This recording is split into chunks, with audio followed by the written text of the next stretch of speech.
and of course cows, and in some countries goats that give us milk. Let us clap for farmers who take care of our cattle so that we can enjoy milk. You are going to see, like it was said, this is going to be mainly a round table, women discussion, but even men are welcome to contribute because there is no such a society that is only made by women. For colleagues who need headsets, please raise up your hands so that our protocol and technical team will help you with the headsets. I hope they are listening to me. My name's Solange Wituze. I'm the Deputy Director General at Rwanda Agriculture Board in charge of Animal Resources Development, and I will be your MC today. Thank you. So I wish to start with the program of today. We are going to have only one panel discussion, all women. So get ready. By the way, women, you look pretty. Bakeneye kumva ibivugirwa hano ko bakwegerana n'abandi bagenzi bacu b'Abanyarwanda babasha kubasobanurira ibyo turimo kuvuga hano kugira ngo nabo babashe gukurikira. Narivuze ngo tubikore nk'uko tujya tubigenza mu rusengero cyangwa mu kiliziya, abantu bicaranye bagafasha kumva ibivugirwa muri icyo cyumba. Hanyuma ku bigendanye no gukonjesha icyumba turacyarimo kubikoraho, ariko ntabwo biri tubuze gutangira. Sibyo? Murakoze. Cyangwa niba ngombwa ndaza kugenda mvuga muri ndimi zombi. Reka mpere kuri gahunda mu Kinyarwanda. Mu kanya tugiye gutangira n'ikiganiro kiyobowe kigatangwa n'ababyeyi, reka no kuvuga abagore, kigatangwa n'ababyeyi. Hanyuma turaza gukurikizaho guha abana amata. Mu kanya haraza abana 50, twabategura intebe nziza hano. Ndasaba ko abana bacu nibaza tuba duhagaritse ibyo tuza kuba turimo dukora, tukabakira nk'u Rwanda rw'ejo, tukabaha icyubahiro cyabo batambuka bicara, ndetse n'abarezi babo. Nyuma yaho turaza kugenda dutanga umwanya wo gusoza. Hari abo turi buze kugenda duha umwanya kugira ngo batubwire uko babonye iyi gahunda yose, ariko cyane cyane uyu munsi mpuzamahanga w'amata, kubera ko ubundi isoza rusange ryakozwe na Nyakubahwa Minisitiri w'Ubuhinzi n'Ubworozi ejo. Murakoze. So today, like I said, mainly it's a round table for women's round table, around the whole reflection about Milk Day, about women's involvement in daily value chains. And then afterwards, we shall be privileged to give milk to our school kids, 50 of them. We have reserved a nice seat for them. They'll be coming at around 11. When they come, wherever we shall be at, I beg that we stop and clap, inviting them over in honor of our future farmers and future parents. Then we shall give them milk. After that, we shall proceed to the closing remarks, and we call it a day. It's a very light program, but a fun one. Of course, after the closing remarks, everybody is invited to dance. You learn today some Rwandan steps, some Zambian steps, some Malawian steps, some Indian steps. I hope the DJs are listening. Get ready for all those countries. We shall have fun. Then we take lunch, and then we go to our respective homes. Thank you very much. So, without further ado, I wish to call upon the following in no particular order. I wish to call Dr. Christine Mukanwari from FAO to come up. Please sit. Next, I wish to call Dr. Sarah Osia from AU AIBA.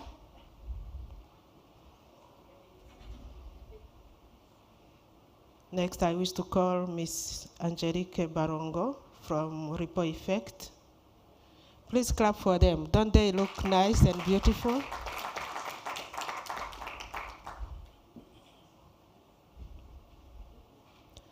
Next, I wish to call upon Miss Spider from Zambia. Oh, sorry, from Zimbabwe, I'm sorry. Imelda is from Zambia, so I'll get there. So I wish to call Paida from Zimbabwe. I'll call upon Miss Imelda later on in the day. Then I wish to call upon Miss Jessica Njoke from Malawi.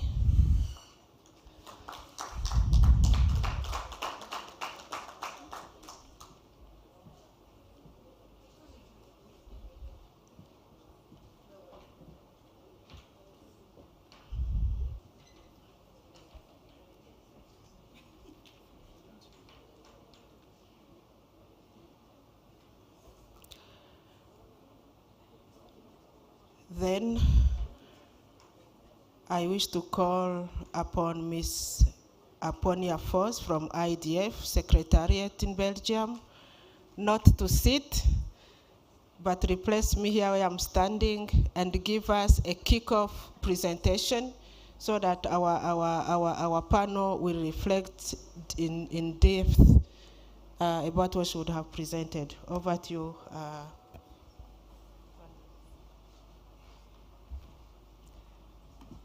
Thank you very much, Solange.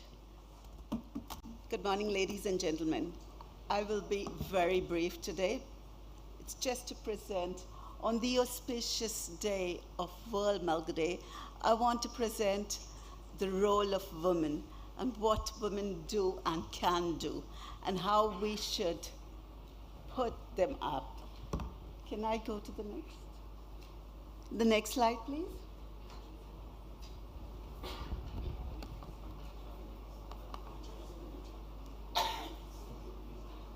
Okay, so actually the World Milk Day took its premises in IDF very, very, very long ago. And then it was in the IMP group of the Standing Committee on Marketing. We give it up to FAO so that the FAO really could make this impact. The aim is to recognize the importance of milk as a global food. We have had a formal campaign since 2007. And please, when you're sharing photos of today, use the hashtag World Milk Day 2025. This year's celebrations theme is Let's Celebrate the Power of Dairy. And we want to highlight the power of dairy through evidence of the solutions it offers to people, economies, and the planet. Thank you. How does empowering women come in this World Milk Day? The fact is that a lot of women actively participate in the dairy sector. It is the moment, therefore, to recognize, empower, and amplify the role of women in dairy. Women are central to dairy production, innovation, and nutrition. Supporting women strengthens families, communities, and economics. If you remember, the Honorable Minister yesterday said, it's not about a continent, about the nation, it's about your homes. And that's very true. The dairy sector strives to be gender inclusive. And at IDF, we want to put forward and to give a platform to the role of women, and thus fulfilling the Sustainable Development Goals of the United Nations, notably through gender equality and zero hunger. I really urge you to download this publication, that is a status of women in agri-food systems. It really mentions that 36% of working women and 38% of working men work in agri-food systems as of 2019. But the impact is much more for the women. Next, please. So the importance of women in dairy. Women contribute to the global dairy sector. Women and dairy foods contribute to nutrition and women empowerment. Why is it important to work on women in dairy? First, it's crucial to deliver on the UN SDGs, and the role would not of women's empowerment goes through nutrition, goes through access of dairy products, and the key role of women in dairy is thus highlighted. In IDF, we have established in 2022 a task force of women in dairy. Further on, I will just put on some slides that will show you what we concretely do in the sector. Next, please. So why was this task force created? It was created really because we realized there's a gap on the stories and the facts, and we wanted to really bridge this gap. And we said IDF is there for this platform where this can be done. We also want to be a platform for the inspiration to other women to join the sector and to continue to be contributors in science, in agriculture, and in the food sector. We also would like to be a platform of support to help women develop their expertise and their careers. We've been doing this since quite a few years, but I will now show you some highlights of 2024, last year. But every year, since quite a few years now, on 8th March, which is the day, Women's Day, but actually Day of Women's Rights, we hold a seminar highlighting women in dairy. Next, please. Yes, we also launched in 2024, but also in 2023, every year at the IDF World Dairy Summit, we launch a Women in Dairy report, and we hold a round table. This report collects stories and case studies from all over the world. If there is any story you would like to highlight from your country, please don't hesitate to share it with us. Next, please.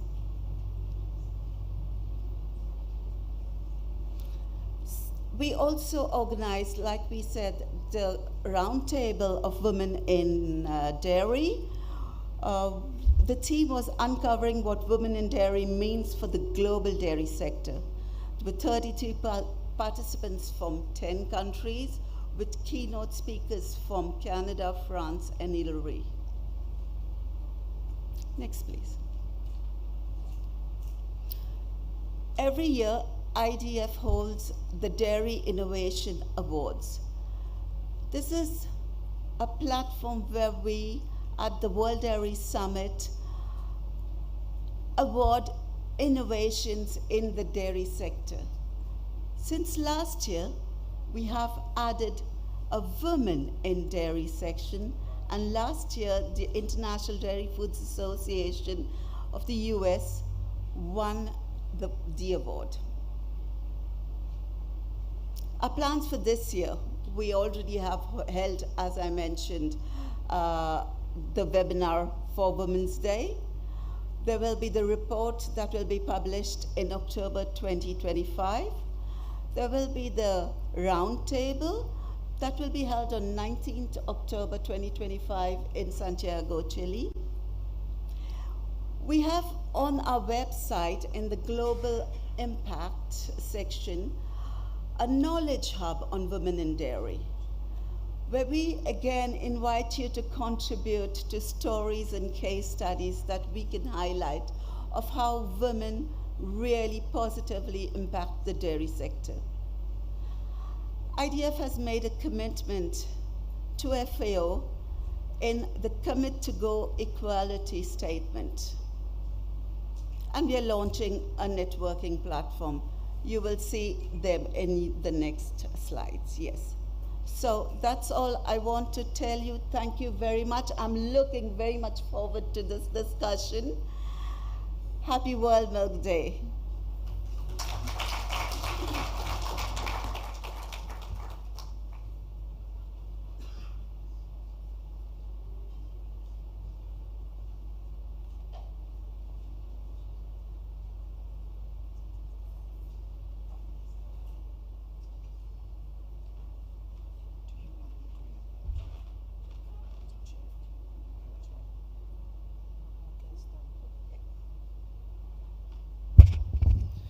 Thank you very much for the presentation. I think that clap is not worth of some people who drank milk today. And I hope everybody did, actually. By the way, you saw that we put some milk on your tables. It's not for decoration. There are also glasses. Please enjoy a sip of milk. Oh. Try and sip some milk today, along with the water if you so wish, but in honor of World Milk Day, please do sip some milk. Now we are going to the panel, but before we head to the panel, I wish, since we are in Rwanda, to give you just a picture of how we are faring here in Rwanda concerning the World Milk Day by 2025. First of all, because milk here in Rwanda mainly comes from cattle, I wish to give you some glimpse of how we are faring.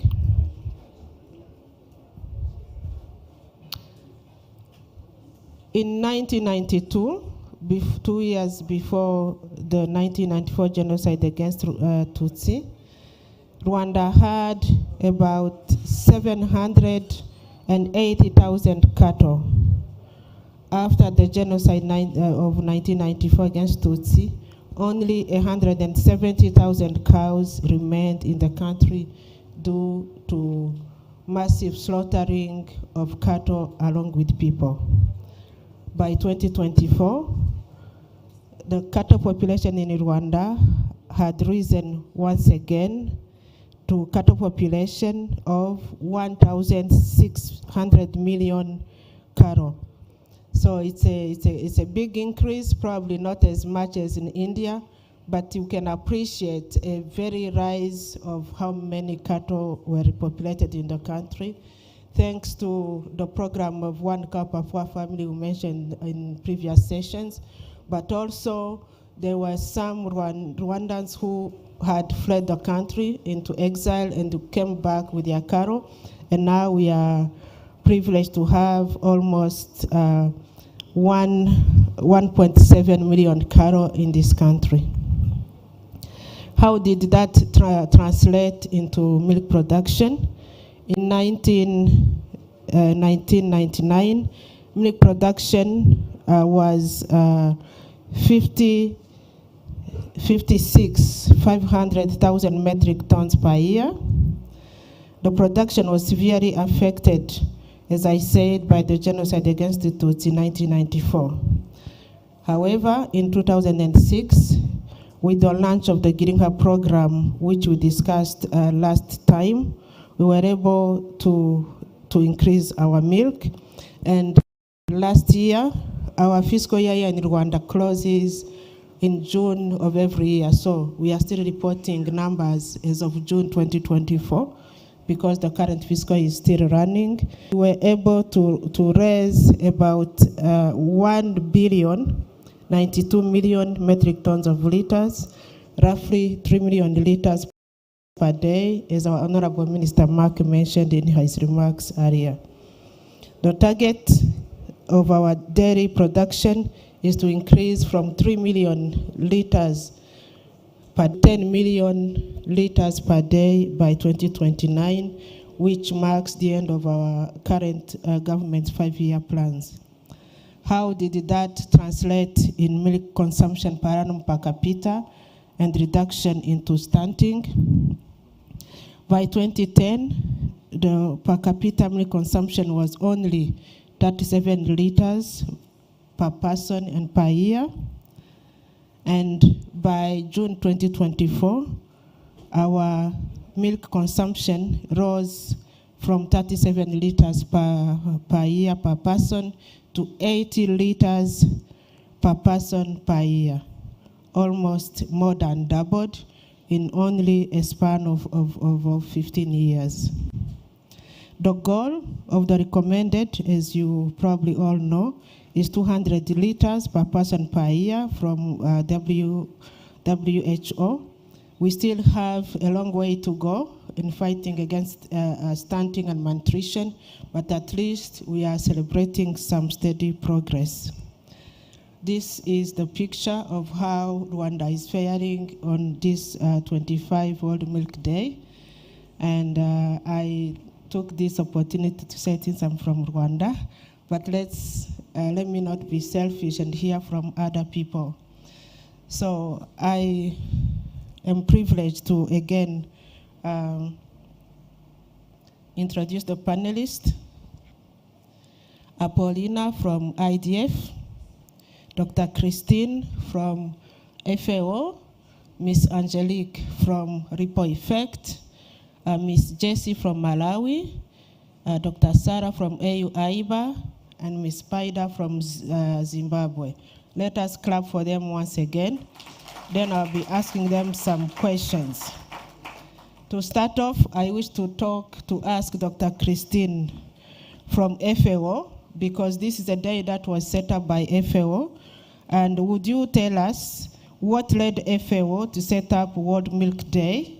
What was the question to be solved? And what is the appreciation of FAO since that day was started? Thank you. Thank you very much, Dr. Solange. Happy World Milk Day. Let's celebrate the power of dairy. FAO to set up this day, it was first designed on the 1st of June 2001. This was chosen because several countries around the globe were celebrating the day individually. Later on, the FAO says, what is the essence behind for these individual countries to celebrate the World Milk Day? This was because the FAO felt that the day provides an opportunity to focus attention on milk while raising awareness on the dairy sector, the strategies to improve the dairy production towards nutrition, health, and economies. I don't go back during the week. There has been several presentations. Personally, I have been following them on the impact of the dairy sector on health, nutrition, and economies and the household in general. The FAO data shows that more than 1 billion people livelihoods are supported by the dairy sector. That one you have been following throughout the presentation. And the dairy products are consumed by more than 6 billion people globally. This is a very important number that we have to go back and reflect that this is very important indeed, specifically for those countries, communities still facing the challenge of stunting. I remember the first day of opening ceremony for these sessions. The statement of Dr. Sarah says that there is a huge nutrition gap at the global level, specifically at the continent, where we still face more than 30% of stunting. That FAO has introduced this day just to make sure that communities, farmers, all stakeholders put much effort into this dairy subsector, which has a high impact on the health, on nutrition, on the economies, for the livelihoods, improvement of the communities at a global level, specifically on African continent, and mainly in sub-Saharan African countries, where we do face still a high level of stunting. I can end my introduction by saying that let's celebrate the power of dairy. It is a call to honor dairy, not just as a food, but as a force that nourishes bodies, sustains communities, and drives economies. Let's celebrate the World Milk Day. Thank you. Thank you very much, Dr. Christine. Now let's go to Ms. Spider. What are the major tasks operated by women in dairy cattle production systems in African cultures, and how does that compare to other parts of the dairying world? Thank you so much, and happy World Milk Day to everyone. So when it comes to the major tasks that women are involved in, especially when it comes to the dairy animals, here in Africa, it includes activity when it comes to feed production, where we see a lot of activity with the women manually tilling the land or chopping the grass or cutting the grass and bringing it to the animals. We also see the actual feeding of the animals being done by women. And one of the common activity, the most important one, is the milking one. And this is something we have seen ranging in different animal comfort and even the ergonomics involved for the women to actually milk the animals. But what I can also say is we are also then seeing the modernization of some of these activities, but most women in Africa are not yet privy to experience those light automations or things that make the work lighter. Even carrying the milk, we see quite a number of women also carrying the milk in cans, and in cases where maybe the children have gone to school and they have done the milking, they are seized with that responsibility of ensuring that milk gets to the milk collection center. So in terms of modernization, particularly I can make an example in Zimbabwe. One of the areas which we have also seen women at least being active is now being part of the trainings that are done. So when it comes to clean milk production at farm level, we are now seeing women at least participating, because it has been a common practice. I'm not so sure of the other countries if they are seeing the traction, but we would have a situation where the man of the house maybe is actually working in the urban areas and the woman is seized with the responsibility of the homestead. And in that case, when trainings are happening, we could see that maybe the man is the one who will come and attend trainings, and yet the woman who's active in the cattle production or the dairy production is not getting trained. So there has been quite a lot of advocacy from the development space, and we are seeing that women are now beginning to participate in various trainings, for example, the clean milk production, so that there is clear appreciation, especially when they want to participate in formal markets. We can also celebrate, in our case as Zimbabwe, where we have begun to see women inseminators.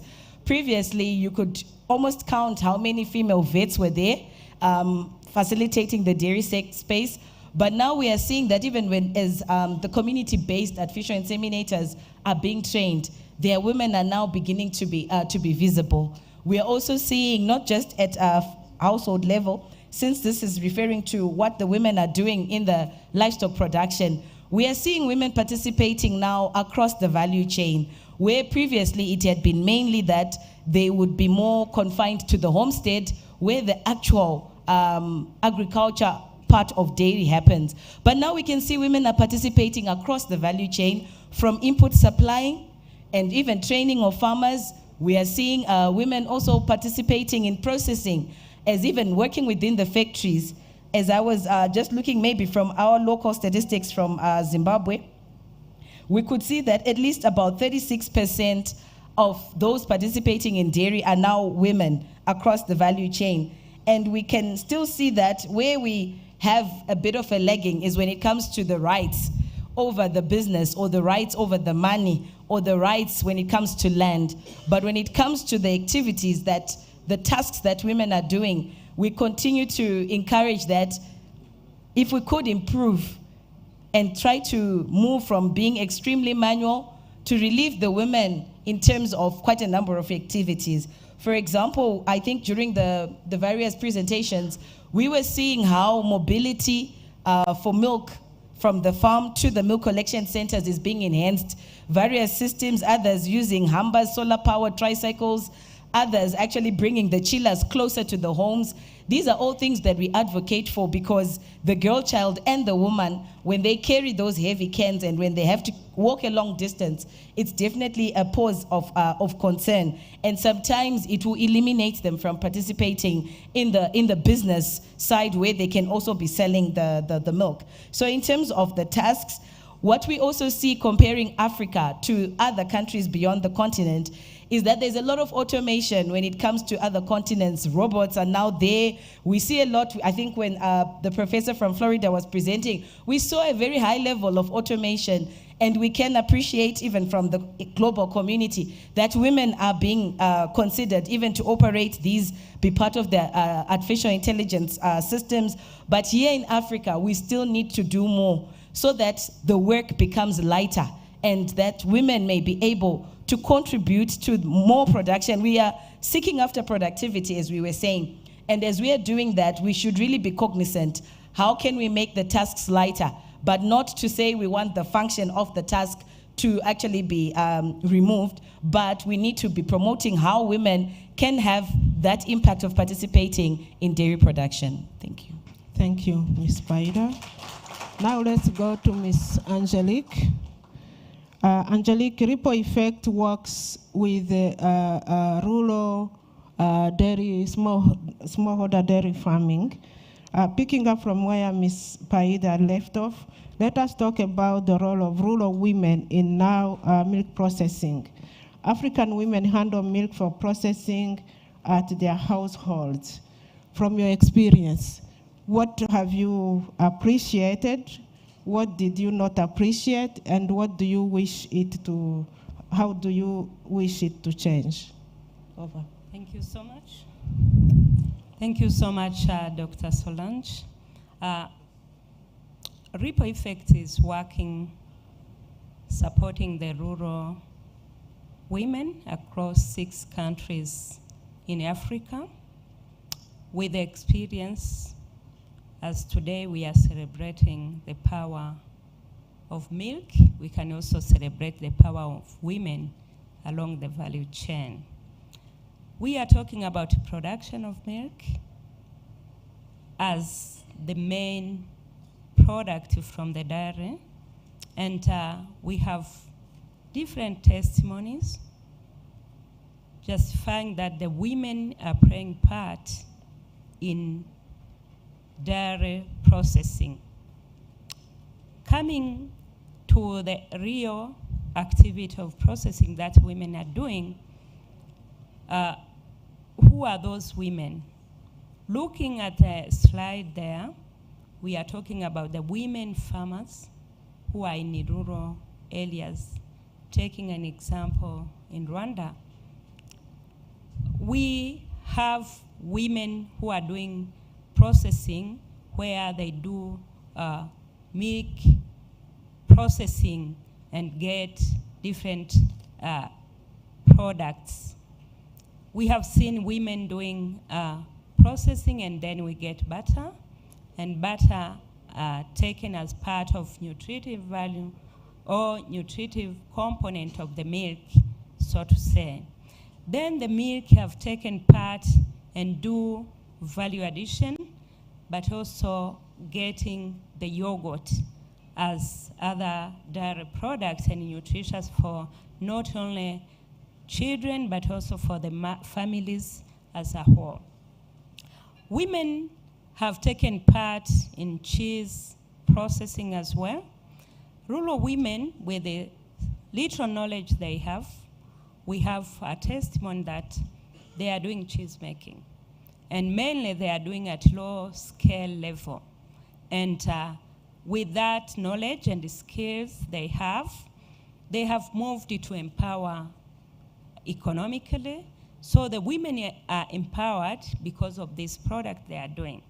So generally, when you move to Rwanda, across rural Rwanda, you will see different products, and they have moved to even sell it to the local market, not yet to the international market, because they go hand in hand with the standards. But with the testimony from ripple effect participants, we have seen the product on the market. And that is a result of role of women in processing. Coming to the level of milk processing plants, we have seen women technicians who are part of it. And that is a result of power of women in this processing part of value chain, as we said. So moving to that, we have even despite the challenge that women are facing in this. Some of them lack technologies, and with empowerment, we do believe that with the technology advanced, women can do more in processing and get income as a result of it. Then we are looking at the potentials for the women, but yet they are limited in terms of resources. We are talking about technology, but also we are talking about not only technology, but also the equipment to do the dairy processing. Women are using the local machines. It's good that today in Rwanda, we are celebrating this power of dairy, but also showing traditional machines or traditional channeling equipment that women are using to process the dairy. And this will also looked at as we are moving to the policy enforcement. We look at what kind of technology the women will need so that they can improve the processing of dairy. But in general, processing is one of the women are playing part along the value chain. And as a result, women in rural Africa are now economically empowered as a result of these products. I have a testimony from Kenya where Ripple Effect is working. Women are empowered in terms of knowledge to do the processing, where when you move around Kakamega place, you see the women are selling yogurt, and yogurt consumed in rural Africa. And that is a result of the power of women in dairy processing. So as we are adding voice to the role of women along the value chain, let us think about how the women can be empowered in terms of knowledge, in terms of resources, so that they can do more and more in processing of dairy. The statistics show that more than 80% of the rural women are playing part in dairy production, processing, and marketing. So as we empower women, we are empowering the nation and we are empowering the world. Let us support the women and let them do the processing for the betterment of their life, but also for the improved nutrition, not only at household level, but also at national level. Thank you. Thank you, Ms. Angelique. Now let's go to Malawi and ask Ms. Jessie, why does World Milk Day look more special to women than for men? Example is here, we called it a women round table, but why didn't we get some men? So, because after all, men are the ones sometimes who give us some money to spend at household items, but also even though sometimes we participate in decision making, but this day tends to look more like women for men. Why is that, and is that okay? Thank you. Thank you very much. Thank you very much. Is it working? Can you hear me? Give me your glass. Technical team, you can help us and make sure her mic is fine. Thank you very much. Happy World Milk Day.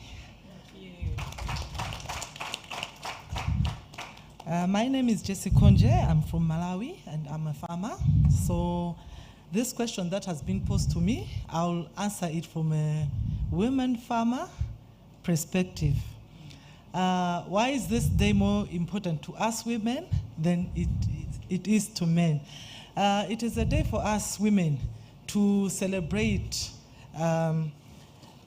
as a majority of the society, as a carer of the house, as a person that makes sure that the house is well there's enough nutrition in the house. As the person who has been given that task, it's really important because we celebrate a day, a commodity that is giving us the power now, the power to change the lives of our children, to change the lives of our household, but also to change the wealth of our family. As women now, we are being empowered to contribute to the house, to the wealth of the household. We are being given the power to also make decisions. We are being given the opportunity now to be recognized as people who can also make an impact in society. This is a very important day indeed to us women. If my child, I'm a woman, I gave birth to children, and the children, they are not receiving enough nutrition, they are becoming malnutrition, I have to go with them to the hospital every now and then, it becomes a problem to me as a woman. So if I'm able to feed my children, I'm able to give them milk, they grow, they prosper in school because their brain has developed well. I'm giving also my children the opportunity to be productive citizens. So to me, World Milk Day is indeed a day to be celebrated, especially for us women, who we are a majority in society. And again, because of cultural backgrounds, sometimes the woman is required maybe to move from her household to go to the man's household. There she marries. If she doesn't have anything to do economically, she doesn't carry weight. But if she has something to do, say you give her a cow there and she's raising the cow, she knows that this is my property. If maybe there's something wrong with my marriage, I'm able to take something from this marriage, which is my cow. So if there are issues of gender-based violence in that marriage, the woman is able to speak up because she's economically empowered. So World Milk Day is indeed a very precious day for us women, especially the farmers. We are able to say, yes, we can. We can contribute to the well-being of my family. Yes, I can. I can create wealth through the milk that I'm selling. I can also make decisions because I have the money now. I have the power now. So it's a good day. Yeah, the men will help us celebrate.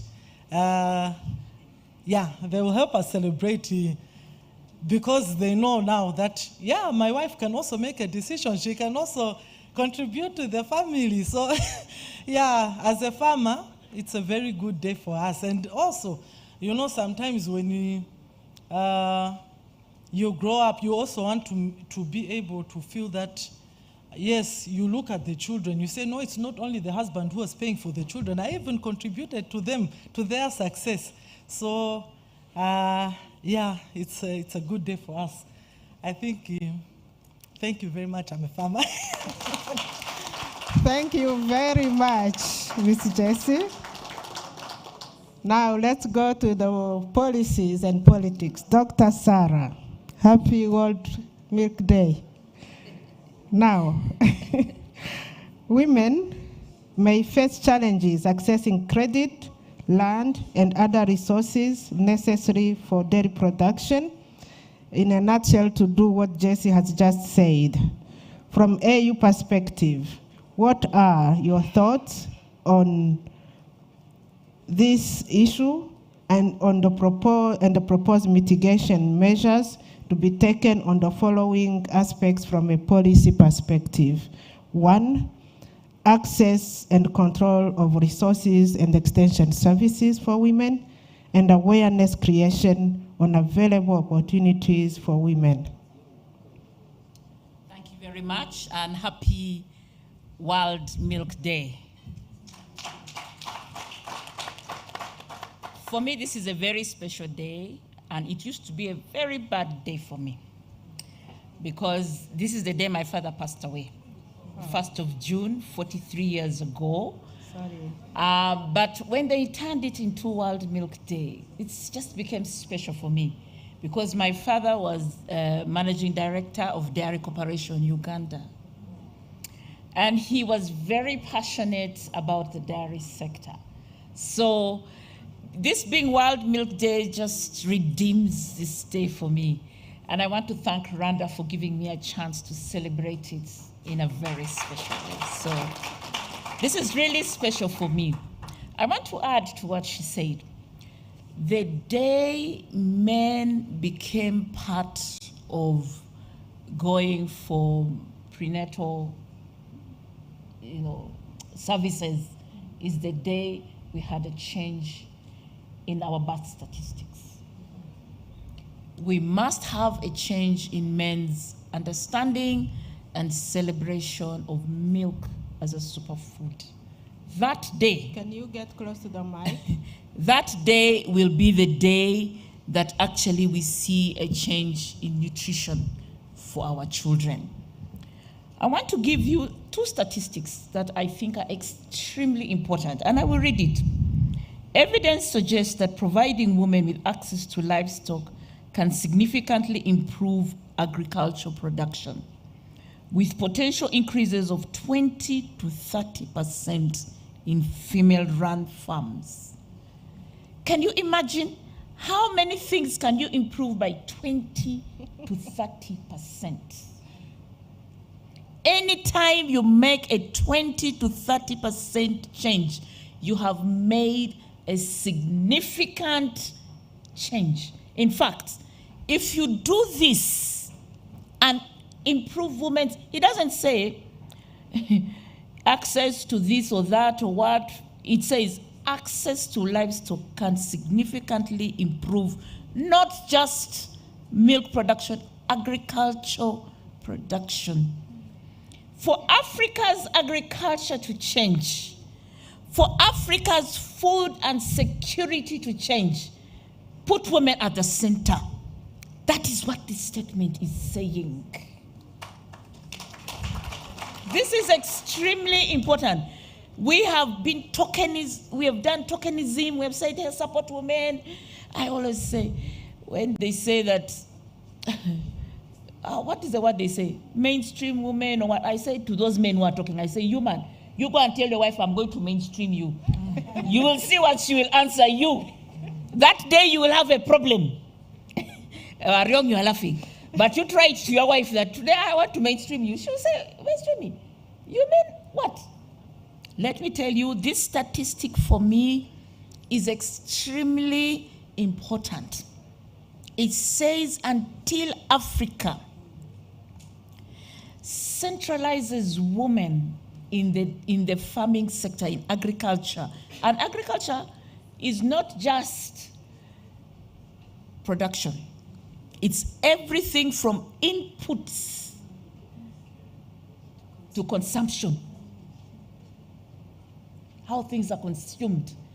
If you don't put a woman in the center of that, you will not get that 20 to 30% change, which is what we're looking for as a continent, isn't it? So that's number 1. Women are central to achieving the change. Yes.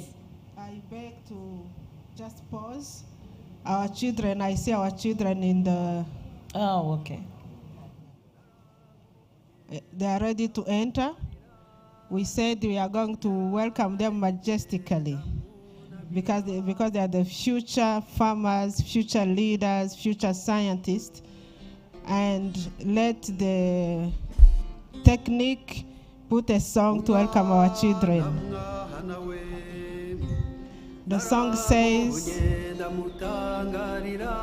a child is an amazing creature.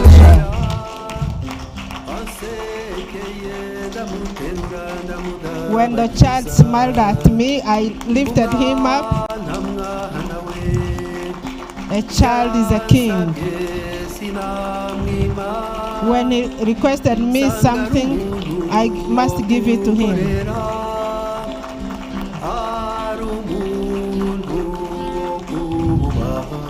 A child is somebody to be honored and respected.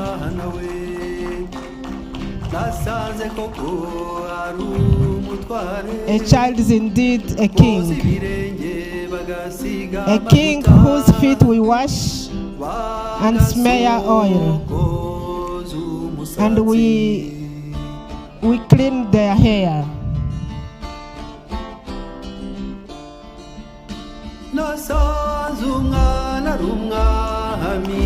A child is a king with an innocent heart. A king who begs and yet rules.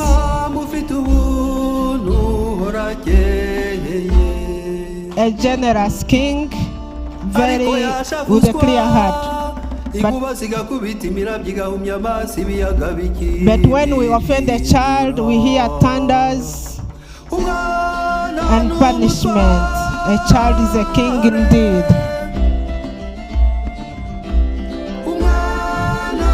A child is a king indeed. A child is a king indeed. Please listen to children and hear their hearts. They have messages for us.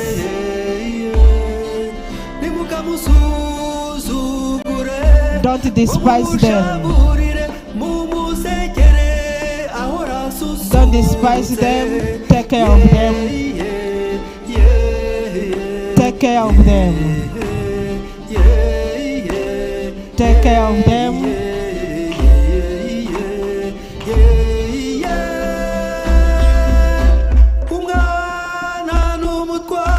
A child is king. Thank you very much. Abana turabakiriye. Uyu munsi muzi cyabaye. Habaye iki uyu munsi? Abarimu bazanye n'abana baze bicara hano hafi yabo kuko n'abana nyine bakeneye kubona abo bamenyeranye nabo. Protocol mubafashe bicare hano hafi. Thank you very much. Abana uyu munsi habaye umunsi mpuzamahanga w'amata. Ni bande banyweye amata mu rugo uyu munsi? Babaretse ngo muyanywe hano. Uyu munsi muranywa amata, sibyo? Sibyo? Aba bantu bose baje kubaha amata, namwe mubaha amashyi. So they are excited to be fed by you. Over to you back, Sarah. Okay. Thank you very much. And that was a very beautiful song. It actually makes me think about my own children. Those are kings and queens. Okay, so I was saying that this is an important statistic that says potential increases of 20 to 30%. This is the productivity improvement gap we are trying to close. By giving it to women, by giving women more livestock, we are helping us as a continent to actually address food and nutrition security. The second statistic that I want to give as you wrap up is that we have a 42 billion financing gap facing women in Africa. 42 billion. So what are some of the things that I would like to say around this? One, land is finite. we are going to forget the idea that everybody must own land to produce. We will be using things like access to land. So women, this is our time. Lease land. Find a way to lease land to use. You don't have to own it. This is the time. Women are caregivers. When they were talking about mastitis, how did women feel? How did men feel? What do they know about it? You understand? We are caregivers. We are intimate with livestock. I like what they have said here. So we understand cow signals, isn't it? That is why a woman can follow an animal closely. Okay? So that's where we need to put a lot of care into women being the ones caring about. These are our sisters, eh? Those cows. Okay. What a woman cannot do or is not allowed to do alone, she can achieve with other women. There's power in aggregation, isn't it? We must aggregate and work together. Technology, and I love how she explained a lot of things. Technology can help women. For example, women should have part of their milk payments should go to insurance for health and for education, isn't it? Why should we always have a headache when to pay education, yeah? Our money can already pay for us, and that means that we are not going to pull out money from our production. And lastly, women-to-women learning and exposure. This is extremely important. Can I have the slide? So, what can our nations do? We do not have enough women in leadership. Rwanda is exceptional. But the rest of our countries, when I ask them, I know Uganda also, we are empowered as women in different positions. But we also want in industry. We want women in industry, not just in politics. Although she was suggesting to me I should think about politics, but we want to have women also in industry. Give us those positions in industry and see the difference women can make. There's financial asymmetry. I want to tell banks, you have been lending to men with land titles. Not enough land for everybody to get a land title. The business is with women and with youth. The numbers, and that's where the business will come from. Support associations. We want serious support for women's associations.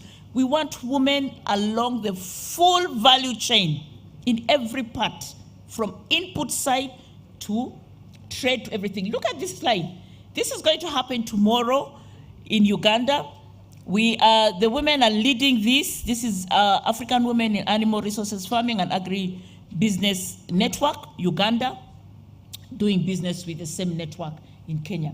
And tomorrow we are flagging off the first consignment of feed ingredients from Uganda to the network in Kenya. And we gave those women a bit of money, and they have signed contracts that are 10 times the money that we have given them. They have also done end-to-end contracting. They have already signed with the cooperatives that they're going to sell to. So the business is on. And from that money now they can do other things. But usually what we want to give women is small loan, small loan, small loan, small loan. It doesn't go anywhere, okay? So women repay better than men. So women's groups are formidable. Support women's associations, okay? We want to stop just only microfinancing. We want to go for big business. These women said as soon as we give them the money, they said, we're going to get the trucks for ourselves. We're not going to only stop at, eventually they're going to produce those ingredients themselves. That is serious business. We've given it to them, a small amount of money, but I can see these women still in business in 20 years and more. Infrastructure for women-owned businesses. I say governments should do infrastructure bonds for women. Excuse me, because it is Professor serious. Paula, This is now... because of the length of your legs, there is a better room here. I see you struggling sitting. Okay, sorry. We want women to own mega enterprises. We say lease to own. Women should be given the chance to lease their businesses to own. For me, I will know that women are in business when we see women taking market shares. You understand? I think in Kenya they have buses. There's, I think, a purple bus, Ariong. There's a purple bus owned by women. It's one of the big two. I'm almost done. I say that until we see market share That's when we shall understand that women have been supported as they need to. Not that we have 1 million women being given small amount of money, they use it once, and tomorrow they still need money. We want projects where women have resourcing all the time. So we want us to move from putting women into small boxes to allowing women to expand. That is when we shall know. So we want infrastructure bonds to support women. Women must have significant market share, and they must be known. And this is the only way to drive women to also have clear standards. For me, I say this is just a start to what we want to see. We want to see women step into mega enterprises that at the back of it, they can support and pull up other women. And this can only be done if our governments actually partner with us as women and give us that financing. Thank you so much. Thank you, Dr. Sarah. Now let us come back to Ms. Paulina from IDF perspective with so many standing committees that IDF has. How has IDF been contributing? And from everything we have had here, how is IDF positioned to make sure? We were told that milk is a brain food, it's a superfood. How is IDF positioned to take that message and make it trickle down to our homes through the various standing committees? Thank you.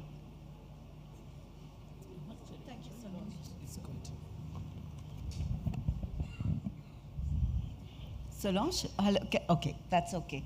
Thank you, Solange, for your question. A very interesting, very, very interesting. Yes, thank you.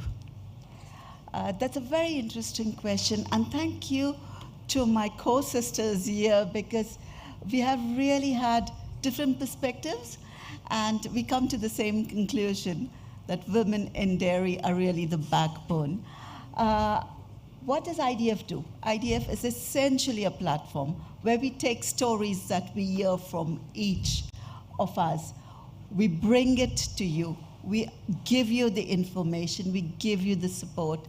I would like to just take a little sidestep and as an Indian say, we value the NDDB model that really puts women in dairy much forward.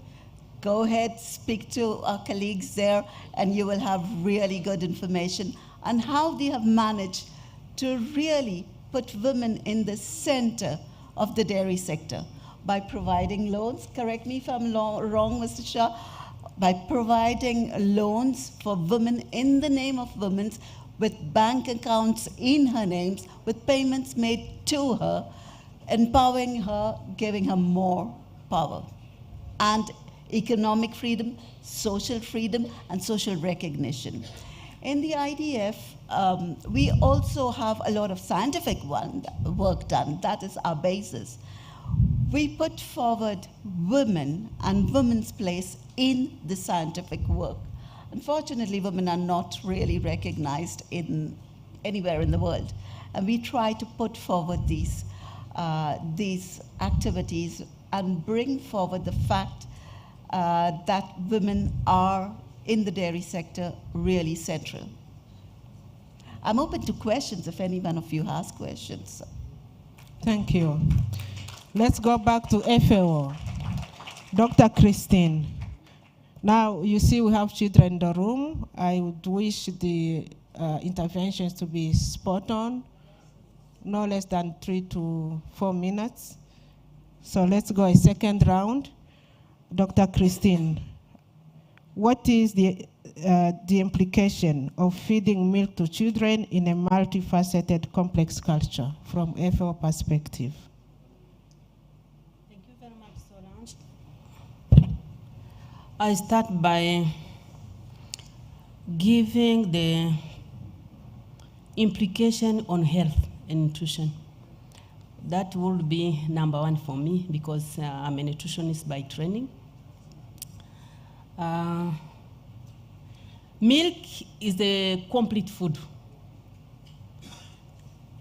It has all the nutrients that the body needs.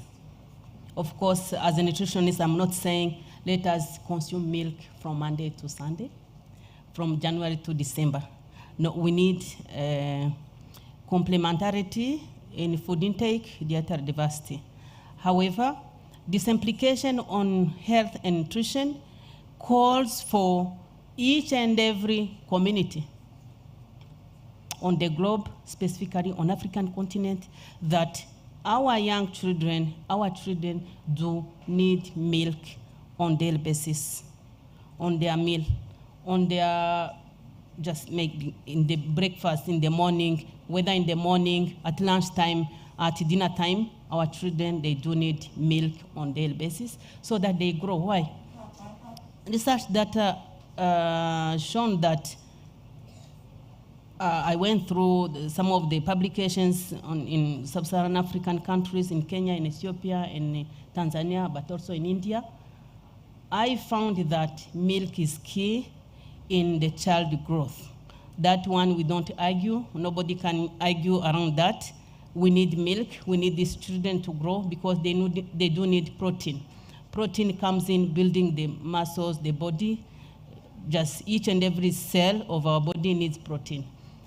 The bone for the children to grow in the head, as you know, the stunting is just a smaller child compared to his or her age.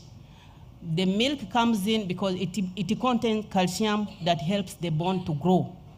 If we want our children to grow, a study in Tanzania, where the school children have been fed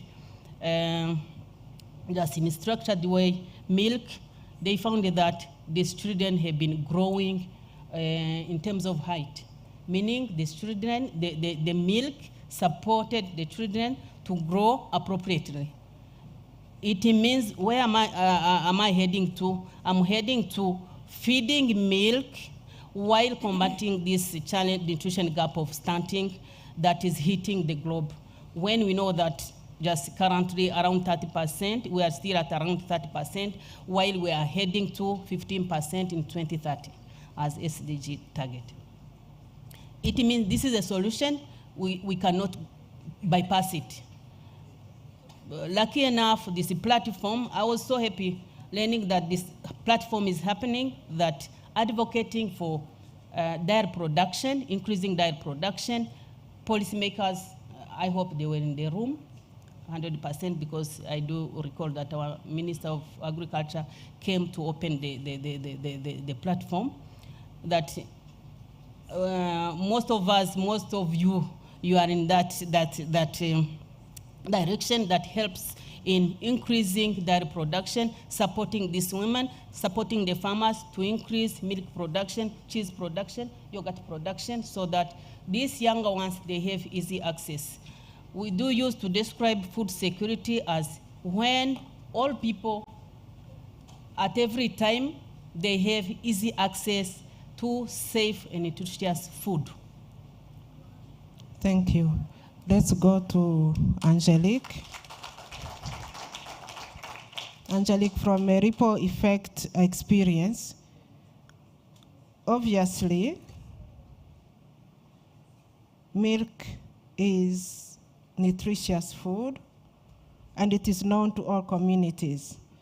But from what you have seen, why are majority of families are not interested in serving milk to their children? Thank you so much. Thank you so much, Dr. Solange. I will give my comment based on my own experience, but also ripple effect experience.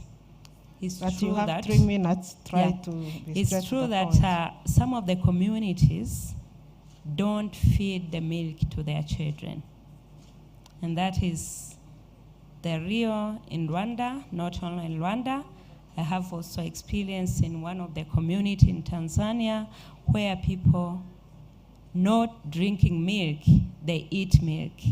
So if they eat milk, that means you can imagine for young kids who are not at the age of eating food, they don't get any nutritive value from the milk. So there are different factors that are associated with the community that are not feeding their children milk. One, women are the feeder, are the ones that are taking care of the children, and yet they lack knowledge and education and nutrition part of their life. So they tend not to feed the milk with the purpose that they sell milk and get income, and that income is ventured into other type of food. And that is the result.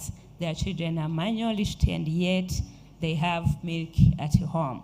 Secondly, in some of the community, especially the rural community where they are categorized as the poverty is very high, they just decided to sell high value food like milk and get income to support the family, paying school fees, health insurance, and they forget about the health of their children.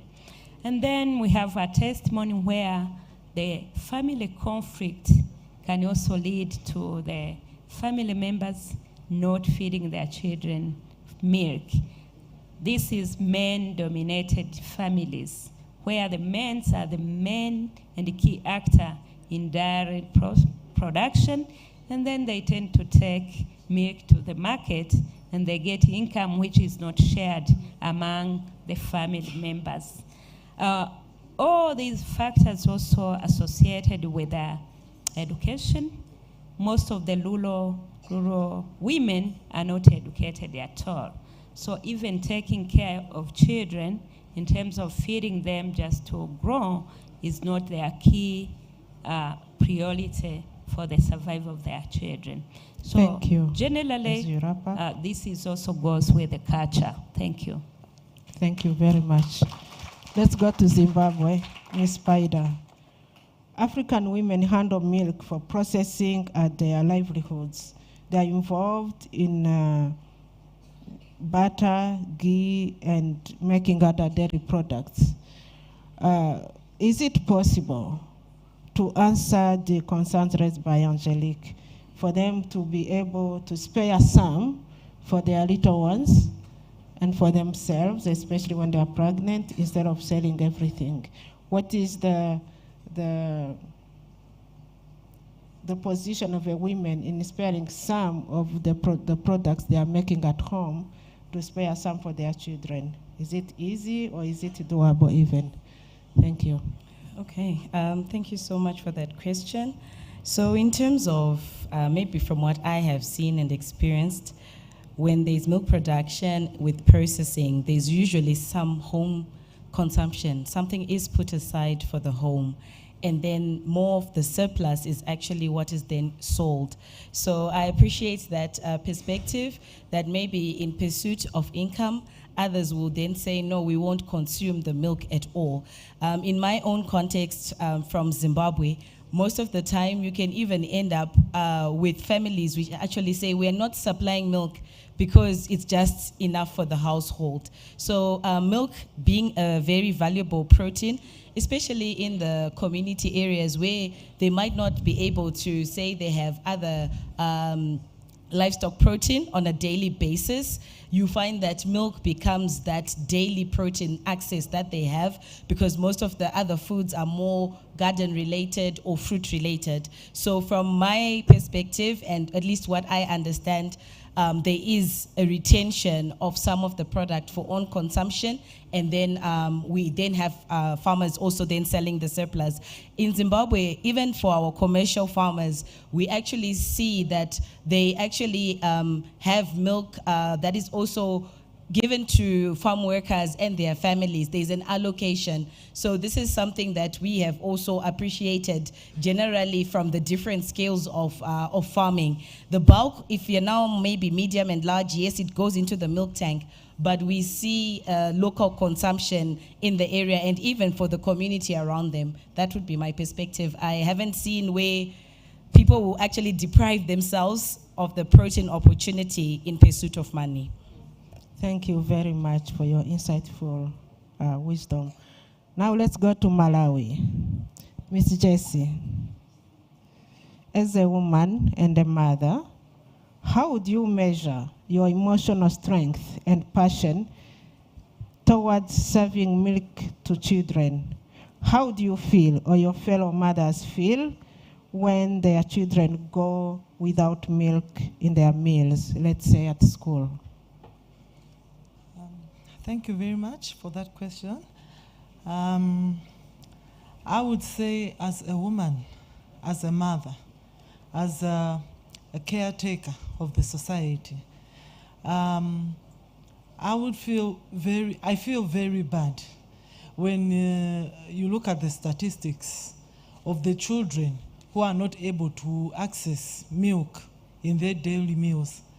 You look at them and you look at the other side who are able to afford the milk or to access the milk.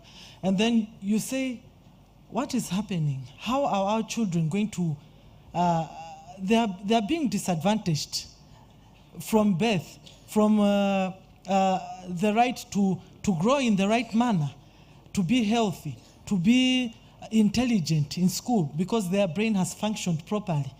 And it's a very painful thing as a mother because, you know, everyone wants the best for their children.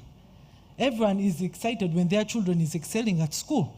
Everyone is excited if their children is not getting sick very often, is looking very healthy, is actually thriving in life. Everyone as a mother is happy, as a parent. And then you look at the other children who are suffering, who do not have that advantage. You look at them and you know that they are doomed for life. They will not excel because they are getting sick very often. They will not excel because their brain is not functioning, hasn't fully developed to its capacity. It's a very painful thing. And it's actually sad. And we can't rest as farmers, as a society, as countries, as leaders. We can't rest until we know that each and every child is given the full advantage to thrive in life. Also,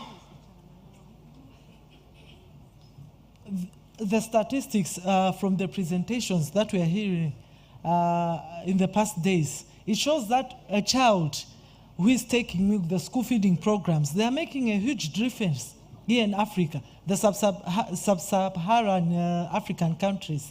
It makes a huge difference.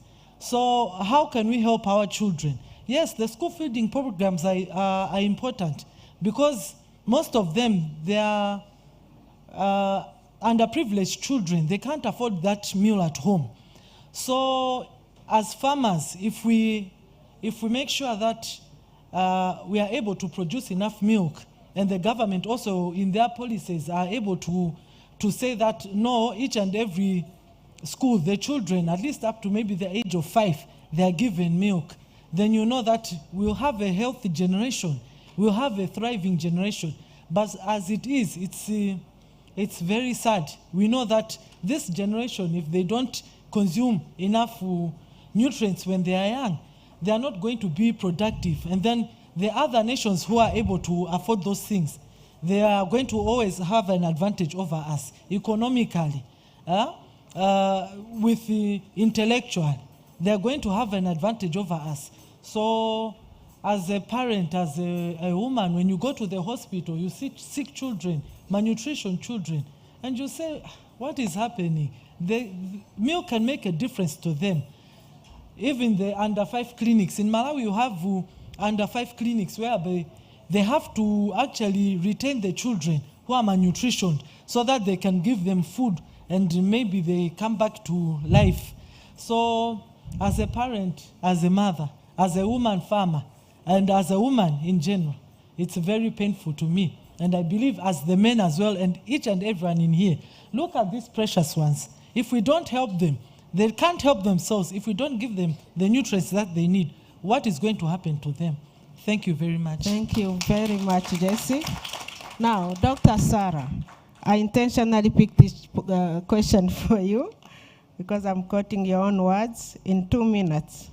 From your perspective, what do African nations need to do to take women from a landline telephone status to a smartphone status in milk and dairy industry at large? Thank you very much, and thank you, yes, for using that example. And we have seen that women are central to giving us a change. This is economics. This is not, what can I say? This is not favoring, this is not what, this is economics. Stunting has reduced Africa's GDP by 10%. That's important. We must address it. And this is our human resource. Like I said, we have countries that have between 26 and 79% of their children stunted. We cannot afford it. Women have to be central to that. We need policy statements that speak to that message. One, that you must change our nutrition status as a continent. And we must now take it up that milk is not just a protein food, it is a brain power food. We need those statements made clearly in every country.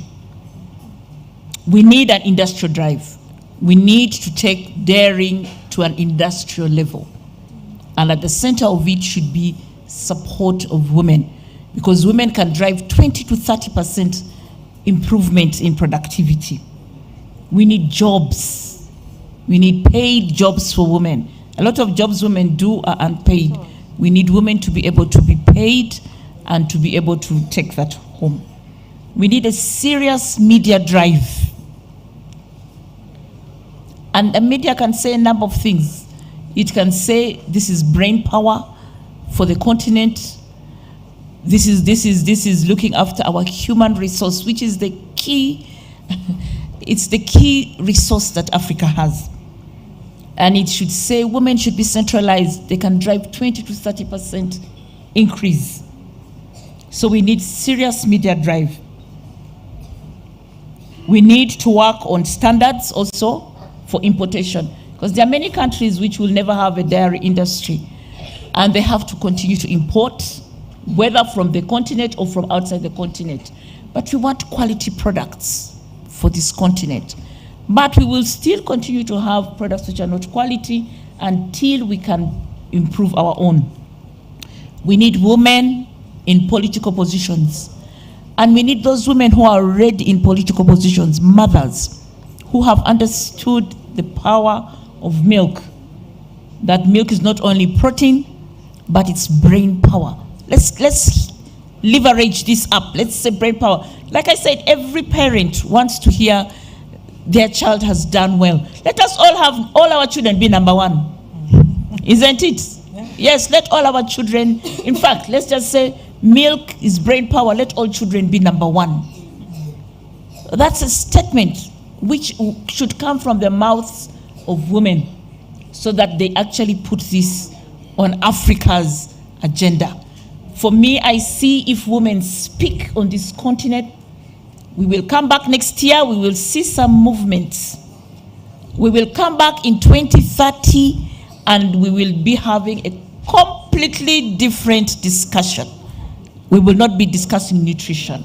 We will be discussing money, we will be discussing other things, but we will not be discussing something that women can open their mouths and speak to this continent and bring a change about. Thank you. Thank you very much.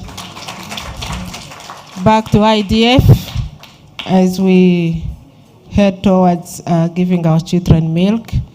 Ms. Apollina, any final thought for IDF from what you heard either on the panel or what you know? Thank you, Dr. Solange. I must say I am impressed with what I've heard today, and I want to thank you all for your input. IDF does a lot of work. It is one of our main pillars, nutrition. We gather this information, we collect this information. This information is provided to organizations like the FAO, like Codex, like ISO, that helps government do regulatory and policy work. And I hope that is a concrete way in which IDF contributes to the dairy sector. We also encourage men and women to put forward women in dairy. We know their central role.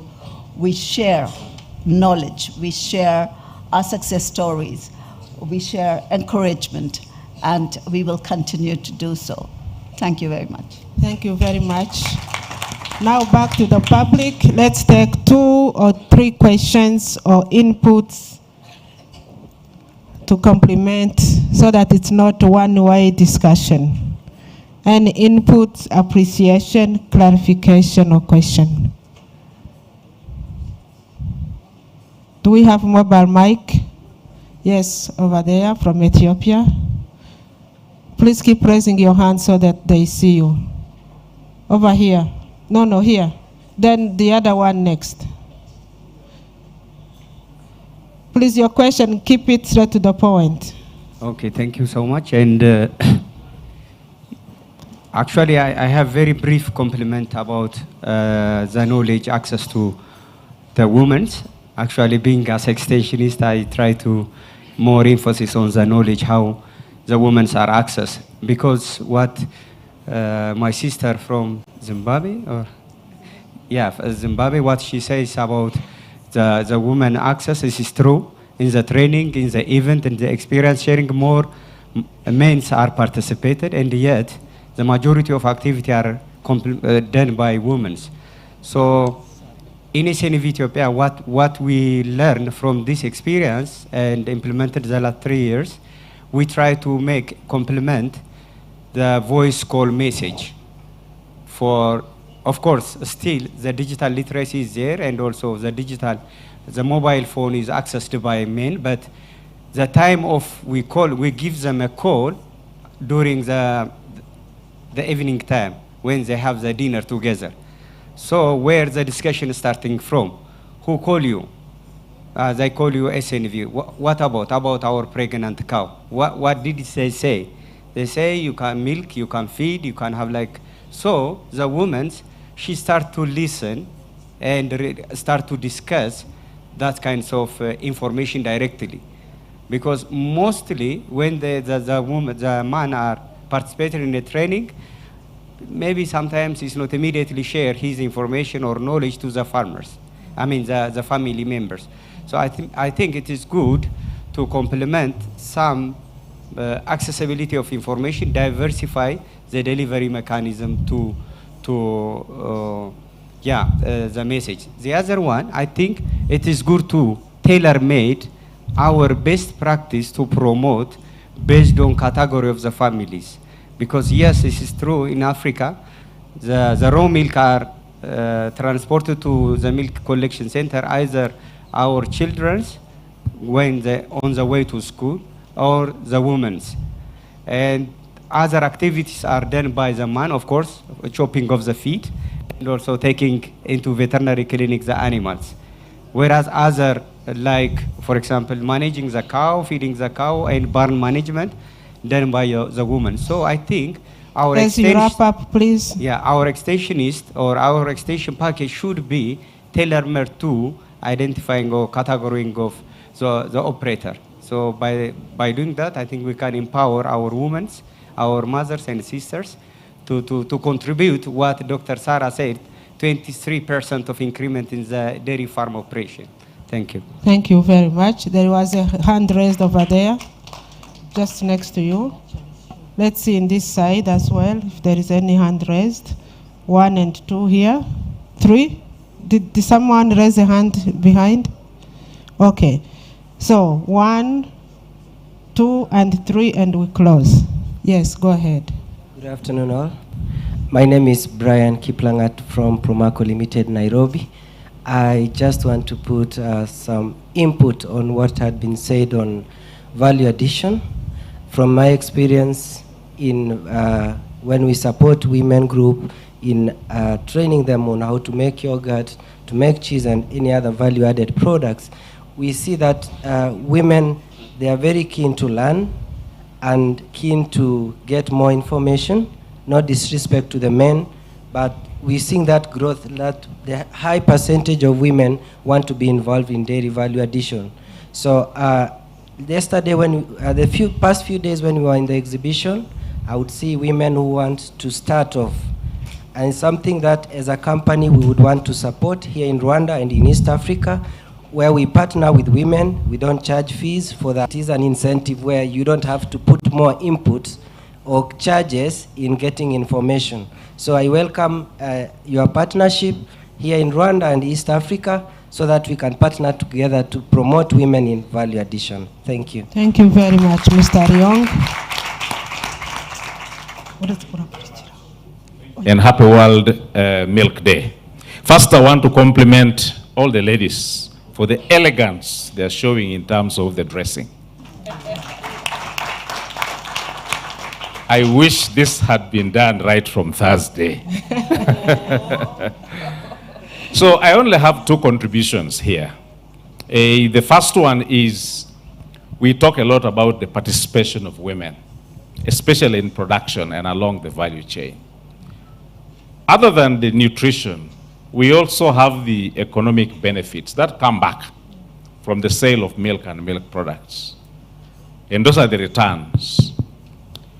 My concern here is sometimes the unfair shareness of that return. And it's important that women get a return too from the proceeds of the sales of milk and milk products. Because apart from feeding a child, you need to wash that child, you need soap, you need money for school fees, and so on. My second one is specifically addressed to women in the consumption end. Those who don't participate in production, those who are at the consumption end. And this is mostly urban women. As we said, women are central in terms of nutrition. And so I think even women who are in the urban, who are in the consumption end, should be change agents. This idea of walking to a kiosk and just buying chips for these children and a lot of other oily foods, when milk is standing just across the corner. So other than those who are participating at the production end, because for them milk is close, the farm is at home, but those who are far away and only participate at the consumption end, please, and the marketeers, this is the segment you need to target. Because once the urban woman is able to buy milk for her children, then we have increased consumption. Thank you very much. Thank you, Mr. Ryong. Next, please. My name is Agata. I'm a secretary to Jessup Breeders and Association. I'm a farmer from Nyagatare. As I can see, during the World Milk Day, it impresses me. My MCC has sent me a message, how much milk I have supplied today. As agriculture is the backbone of African countries and all over the world, we have to ensure that we get feeds and fodder so that we can feed our cows well. They get well-balanced diet so that our children can stop being malnourished and stunt and be empowered at all areas of the cow. Because as we see a cow, we don't see a cow as it is. It is wealthy from the horns to the hoofs, all over, from the manure, which will bring feeds. So let us go home and work hard so that when next year we meet, our graph has raised. Thank you. Thank you very much, Ms. Agata. Prof. Bola. Thank you. I'm Bola Adeshogo. I'm an Associate Vice President at the University of Florida. I want to congratulate our African queens for their majestic and resplendent attires. I wanted to just say briefly why we call milk a superfood and a brain food, and why we should not just call it a protein food. In the US, in Europe, there are a lot of milk alternatives, plant-based milk, and they will equalize the protein by adding things like soya. But milk has so much more. It has the best protein, it has high quality protein, It has calcium for bones and teeth. It has vitamin D, which is also vital for the immune system. It has phosphorus that helps with bone and tissue growth. Vitamin A for skins, for eyes, for health. Riboflavin to help your body digest carbohydrates. It has vitamin B12 and iodine, which are vital for cognition. I can go on and on. Vitamin B12, you cannot get it from plant foods. So if a woman is nursing or breastfeeding or pregnant, it is a vital food. It is important, not just for the growth of that child, but for proper formation of her brain, so that that child is not stunted, because a stunted child is a child who will live a lifetime of underperformance and under-accomplishment. Milk is a superfood that will help our children to thrive. Thank you. Thank you very much, Professor Bola. We are at exactly 11:30, and that's when we are slotted to go to the next item, unless we have a very, very burning question which cannot be tackled during the lunch break. I do not see any raised hands. The submission from the public was mostly contributions. There was no question addressed to any of our panelists. That means our African queens did a great job. Let us give them a thunderous round of applause. Thank you very much, Ms. Apollina from IDF, Dr. Christine from FAO, Ms. Angelique Barongo from Ripple Effect, also known as former Sendekau, Ms. Jessie Kanjoki from Malawi, Dr. Sarah Osia from AU AIBA, and from Ms. Spider from Zimbabwe. I cannot pronounce her surname, so she allowed me to pass instead of butchering it. So let us clap for them.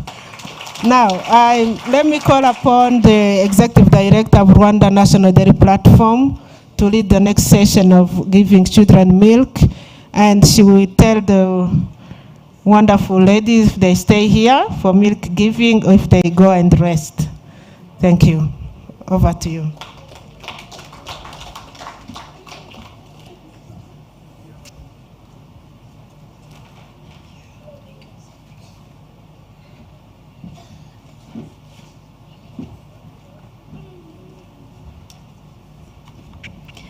Thank you, Dr. Solange. Another precious moment. Abana. Muraho. Mumeze neza. Murishimye. Muzi icyo tugiye gukora uyu munsi? Niki? Kunywa amata. Mubaha amashyi. Yeah, like I said, it's another precious moment for mothers and fathers here. We are now going to serve milk to our children. So for the interest of the space and time, I'm going to read a few names of fathers and mothers who are going to serve milk to these children on our behalf. So I will start by the entire panel of African queens. There are 6 in numbers. Then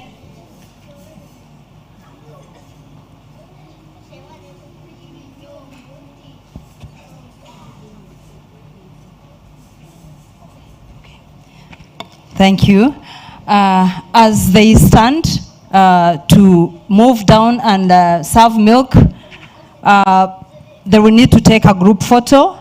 And in that case, I will have to call upon the moderator of this session to come and as I announce the names for those who are going to serve milk, they'll be taking a group photo please join moderator. So you may stand up and take a group photo as I announce the names. I want to welcome the PSF chair. She's going to be a part of this session, serving milk. PSF, Private Sector Federation chairperson, you may probably stand. As I read your names, you can stand and so that you greet people, and then we move on to serve the children. I will call upon Chair India Dairy Board, but again, IDF board member, Mr. Manesha. You may also stand up for a recognition. And I will call upon the professor from Florida University. I've seen him, he's at the back. You will have to probably proceed here in front. Then I will call upon John, Mr. John from United States. I will call upon Mama Malawi, Mama Zambia. Yes, sorry. And then I will call upon Emmanuel Gakwaya, the Frisian Farmer and Breeders Association, to come in front. Yeah, you go down and get ready. Yes, because they cannot come here. Yeah, they won't come here. So I want to call upon Director General Jean-Claude Minagri. I want to call upon again DDG Solange, part of the panel, the moderator. I want to call upon Carlo Mbulu. I want to call upon Kim Tai from Kenya Dairy Board. I want to call upon Mr. Young, our previous day's Master of Ceremony. I think it's a pleasure for you to, to participate. I want to call upon Mr. John Msemakweli. I also want to call upon Ms. Doreen from Tanzania, Dairy Board. I want to call upon Mr. Metre Rutingwa Rujeyo. He taught us yesterday how to,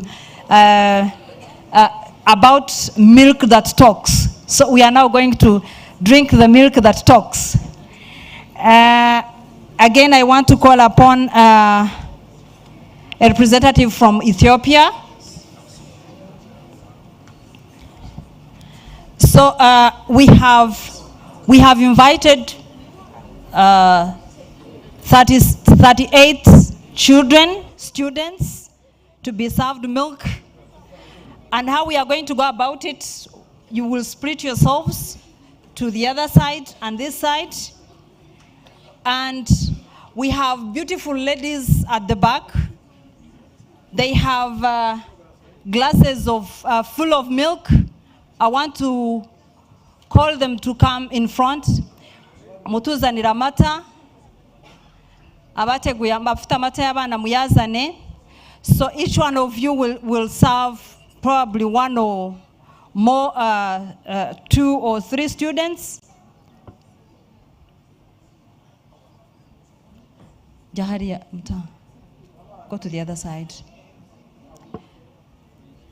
Someone at the back should be ready with more glasses full of milk so that we serve all the students with milk.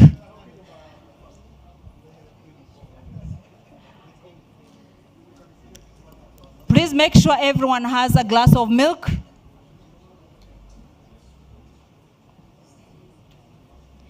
And in our culture, usually we serve children first. So you understand, after serving the children, the parents follow.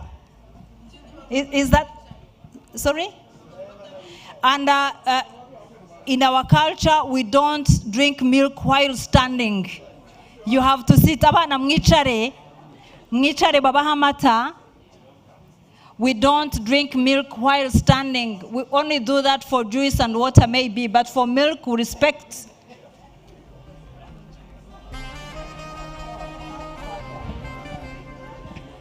Some good music, please.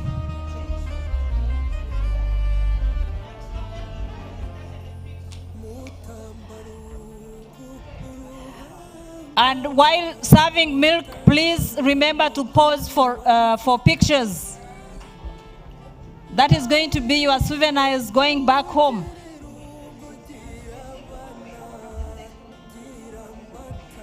And make sure every child gets a glass of milk. And you need to know if, sorry. Please bring more milk, bring more milk. We have a print of milk. We have enough milk.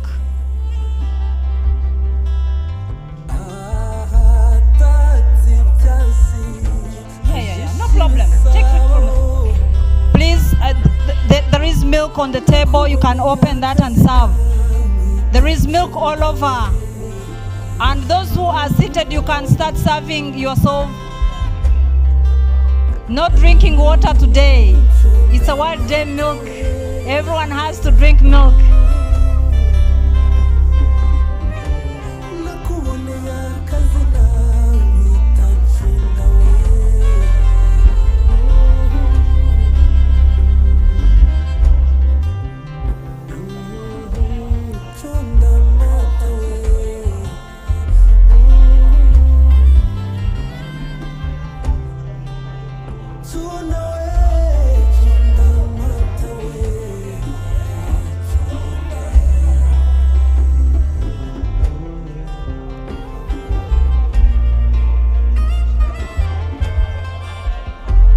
Yeah, pause for pictures, please, at the back of the seats of the children. Pause for pictures. Milk? Yes.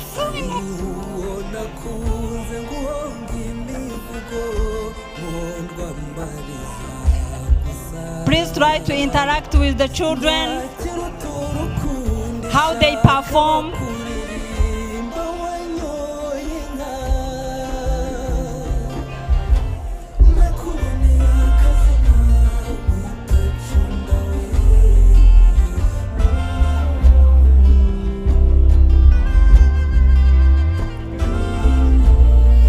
Wonderful fathers and mothers.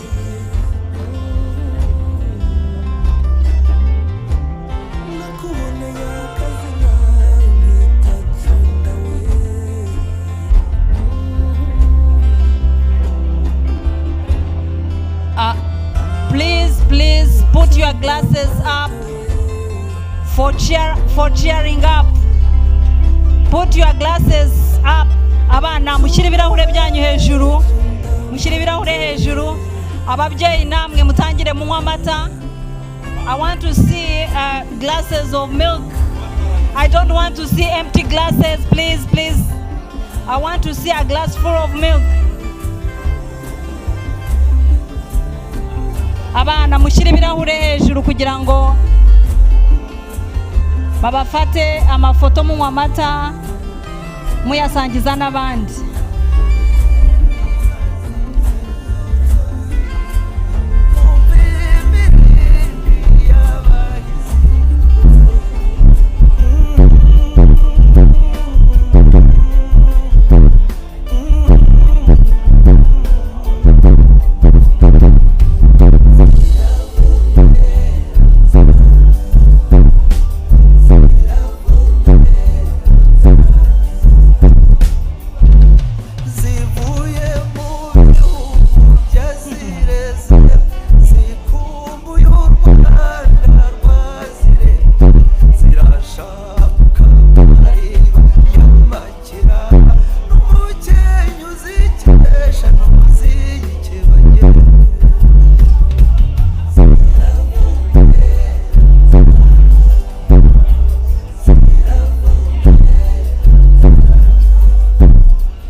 me give you a small story about the relationship I have with milk.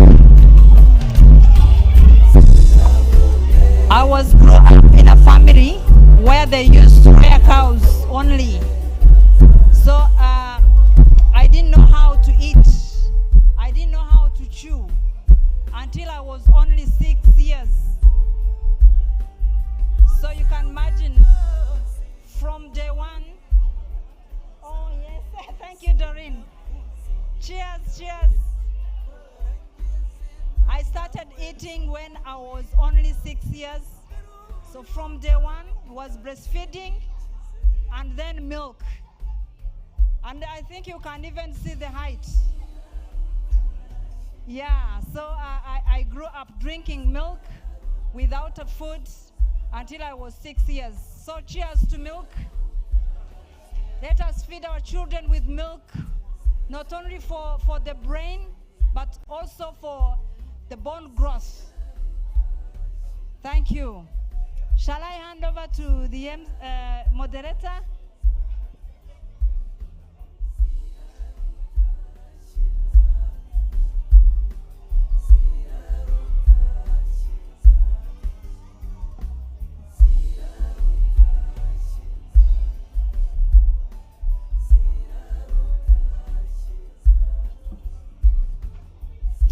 And vote of thanks to Inyanja Industries, who have sponsored us with milk.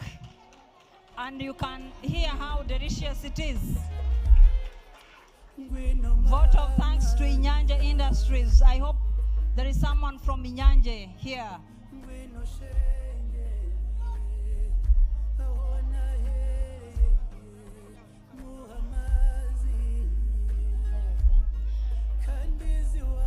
So, you need to listen to this. Is everyone having a glass? Whether empty or having milk, is everyone having a glass? Let that glass be filled with milk on your tables, because we are going to have a toast of milk. Everyone has to have. Please provide more glasses. We want to have a toast. Turifuza ko muri aka kanya hamwe n'abana turi kumwe nabo n'ababyeyi bari muri iki cyumba, buri muntu wese afata ikirahure kandi kirimo amata kugira ngo akizamure, dusangire n'abana, tubereke ko tubishimiye kandi tuzakomeza guhora tubaha amata. Muzamure ibirahure byanyu please, birimo amata bitarimo ubusa, bitarimo amazi.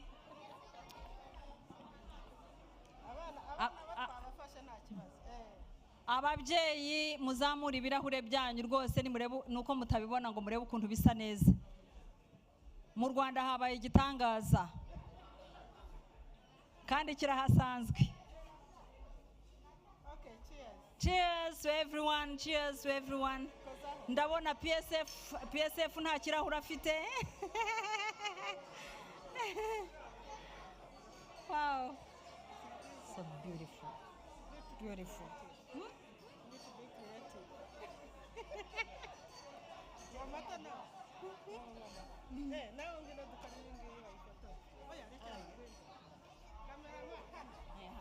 Camera.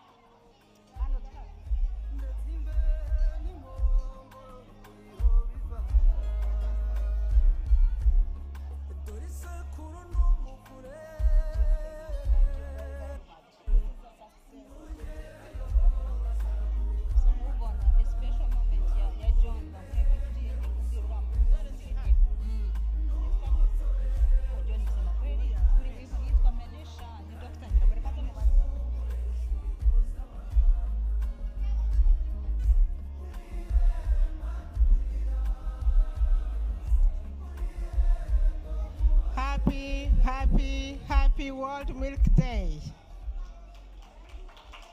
Abanyarwanda n'abanyarwandakazi muragahorana amata ku ruhimbi.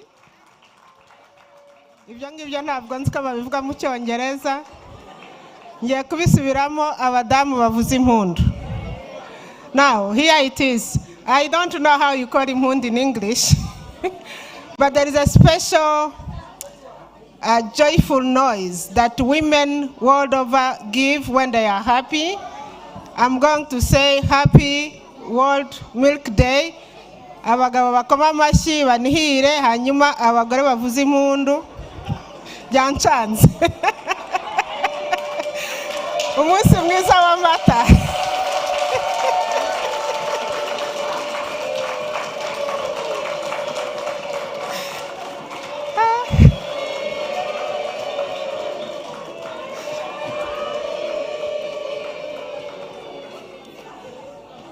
Murakoze cyane. Muragahorana amata ku ruhimbi.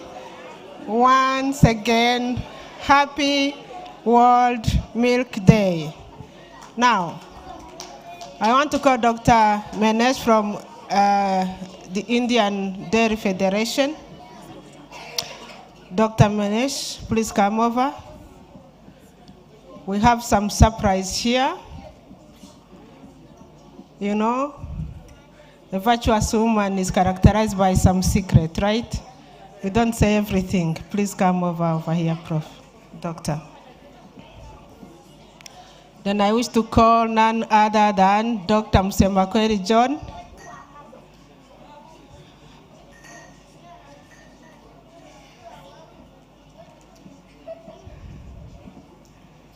Maybe two children, a boy and a girl. Nzanravana now, bahagarare na doctor.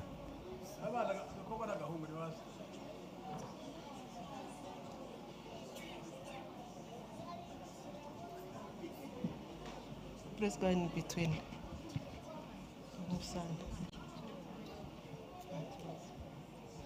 Now, Dr. John Msemakweli has been the backbone of a very, very packed program that we enjoyed the past 4 days. He did contact every speaker, every exhibitor, every traveler, every sponsor, everything. Of course, Miss Florence is being humble. She's running the show, but her turn will come. But here, in front of all of you, distinguished farmers, very beautiful parents, we want to acknowledge Dr. Msemakweli for his sleepless nights, to be the engine, to be the common thread of our local organizing committee. Your effort, Dr. Msemakweli, were very much appreciated, and we want to publicly acknowledge you here. By token of appreciation, to be handed by the VP of IDF with the children. Ntabwo tukubwira ngo urakagira abana urabafite, ahubwo uzagire abuzukuru n'abuzukuruza n'ubuvivi. Turakaguhorana. Urakoze. So please hand over the gift.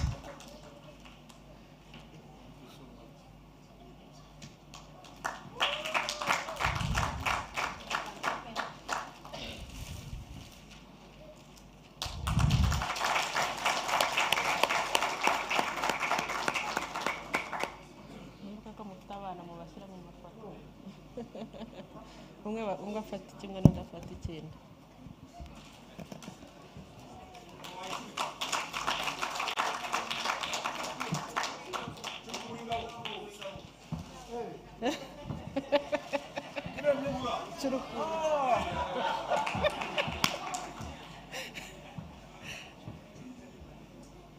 Abana ni museke.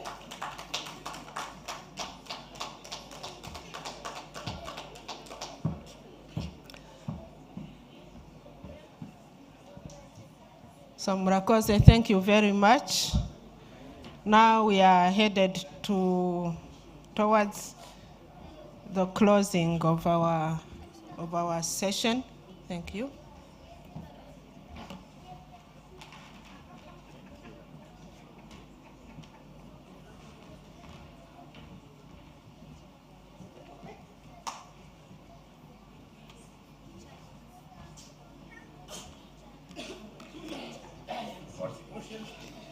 We are headed towards the closing ceremony. And for that, I'm going to call upon on the stage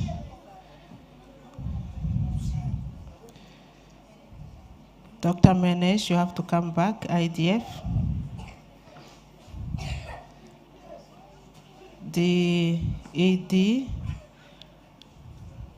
of PSF, Chair of PSF, Ms. Jeanne. I need to call upon, please have a seat in no particular order. I need to call upon Ms. Imelda Nanyangwe, Project Coordinator of the Development Project from Zambia. Please clap for her in her beautiful attire.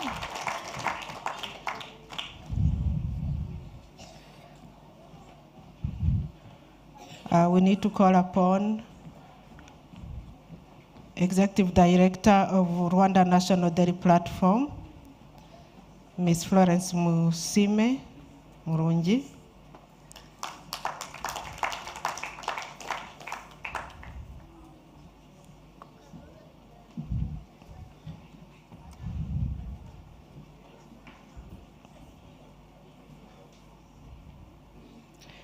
I need to call upon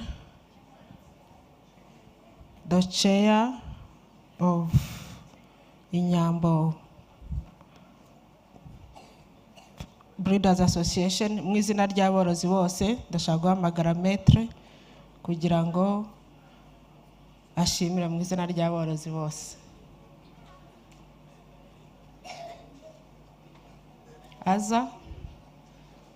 I want to call upon DG Jean-Claude Ndorimana, the Director of Animal Resources Development at Minagri, as you give your closing remarks.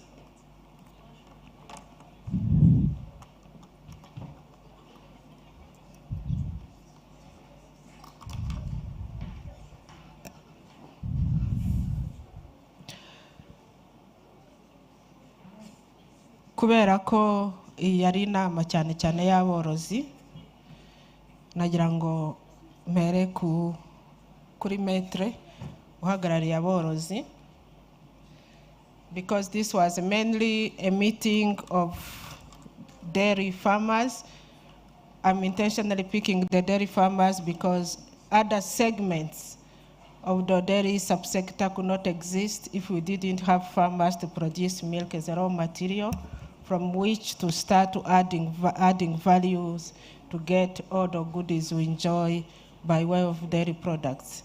So kindly allow me to start by acknowledging the farmer on behalf of the farmers here present, be it from Rwanda, be it from Africa or elsewhere. He is going to speak on behalf of farmers world over who are present here, those who are still present and those who have left. Thank you. Maître, ijambo ni ryanyu. Nimuze hano.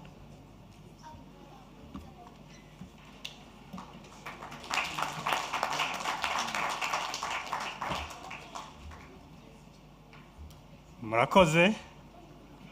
Nagira ngo mbanze mbaramutse kandi nabashimira muragahorana inka n'abana.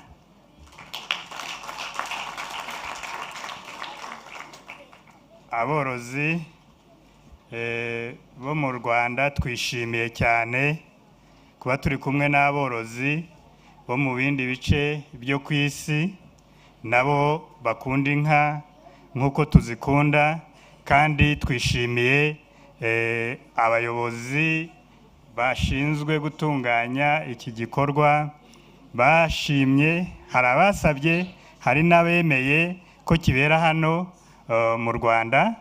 Nk'uko nahoze mbabwira ngo turi hariya ngo turi mu nama y'inka n'abantu, ngira ngo nibashobora kubabwira icyo bivuze mu Kinyarwanda bakabibaha mu rurimi rwo mu Rwanda rw'iyo mwaturutse murabyumva neza. Mu Rwanda inka zigira inama, aho zirara hitwa mu rugo, aho zitaramira zivuye mu rugo hitwa mu nama y'inka. Twari rero no mu nama y'abantu bakunda inka, bazorora, batereka amata, ubwo ni abakamyi n'abakamisha. Iyo nama rero yari navuga ngo ni inama y'inka n'abantu twahuriyemo. Biradushimisha rero mugendeye kuri iyo ngingo y'uko inka z'i Rwanda zigira inama n'abanyarwanda bakagira inama. Ndumva rwose mwarahuriye hano, twahuriye aho dukwiye guhurira.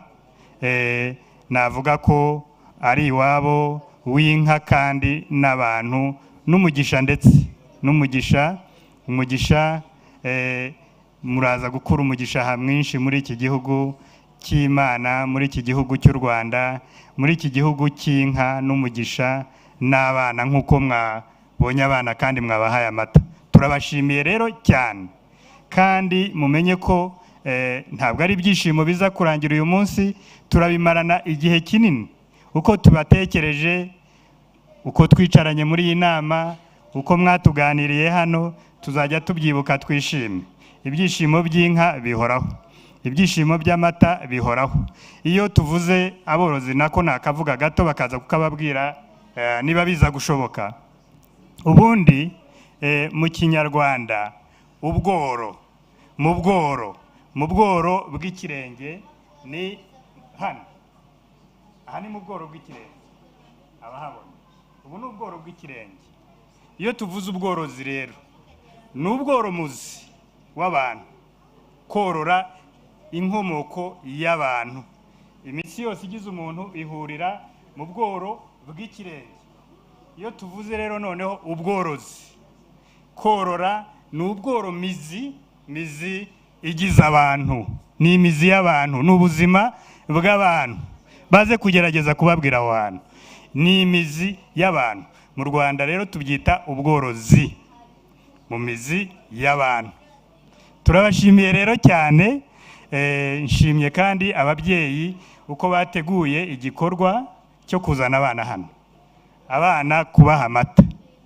Abana ni byiza guha abana amata, kuko ni bahagarariye abandi bana b'ababyeyi bari hano bose. Nizere ko nabo ubu bakiriye amata, aba ni ababahagarariye nk'uko ababyeyi babo nabo babahagarariye hano. Ni igikorwa rero cyiza, nshimiye mbabwira ko aborozi b'u Rwanda natwe tubashyigikiye, kandi aho muzadukenera muzatubona. Tuze twishimire ubuzima bukomoka ku mata, ubuzima bukomoka ku nka. Murakoze, muragahora n'inka kandi z'inyambo.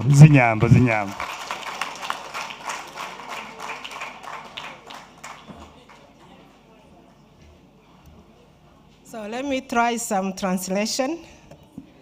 He started by thanking, he said on behalf of the Rwandan farmers, he appreciates the platform that was given to them to meet fellow farmers from Africa and beyond. For that, he's very appreciative. Second, he said these past 4 days have been a meeting, or a gathering, or a convention, or a joint convention between cattle and human beings. Because in our culture, cattle are elders of human beings, because we share the same breast, because we take milk from after a calf has finished suckling. So he says now these 4 days have been a convention of both cattle and human beings as a proof of the tie, that special tie that ties together cattle and human beings. Lastly, but not least, he said the underfoot, so the small part under the foot, is where all the nerves converge. And in Kinyarwanda we say livestock keeping, it means the root of life. So it means, because especially when we said milk is life, It means we are, by doing cattle keeping and therefore producing milk, is the root of life, because all the nerves converge under the feet, as you know. So he says this is not a mere conference, but it is a life-giving conference, and is appreciative of everybody who has attended and stayed for the past 4 days. And on behalf of the farmers, he's very much appreciative. Please let us clap for him. Let us call upon the chair of PSF. PSF is the Private Sector Federation of Rwanda, Ms. Jeanne Mubirigi. Thank you.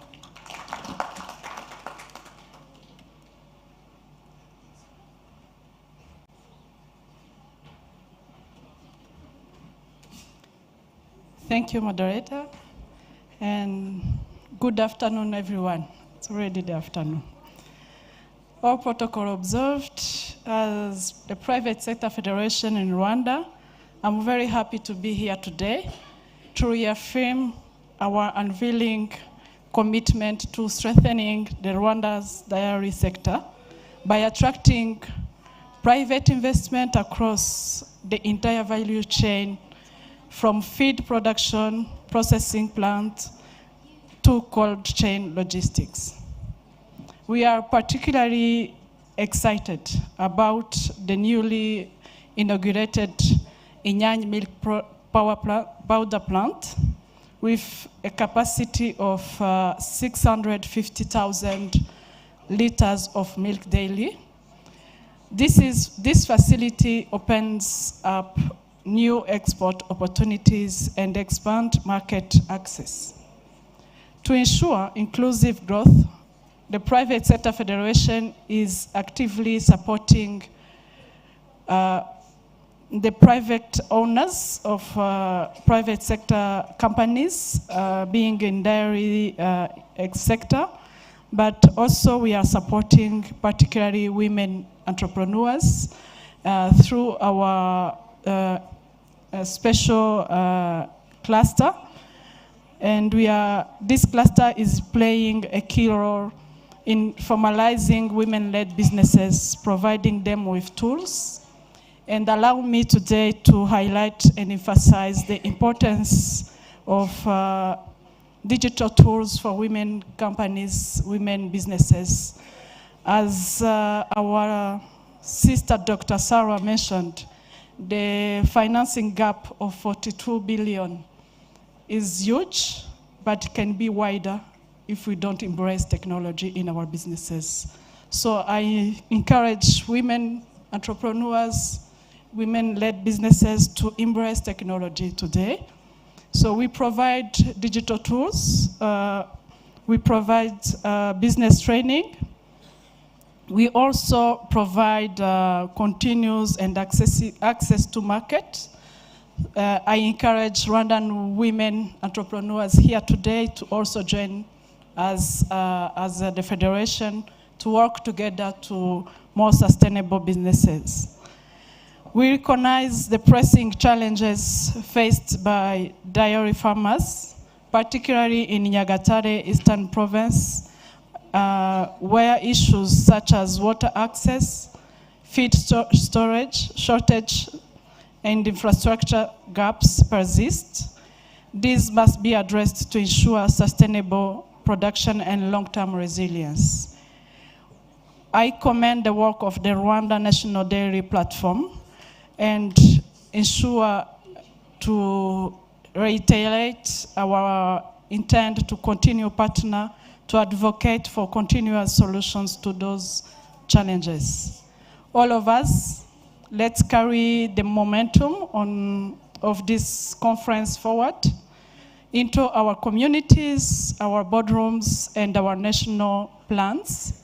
Together, through meaningful collaboration, we can build a dairy sector on the continent which is strong and resilient, competitive, but also inclusive and prosperous for generations to come. Happy World Milk Day. Thank you.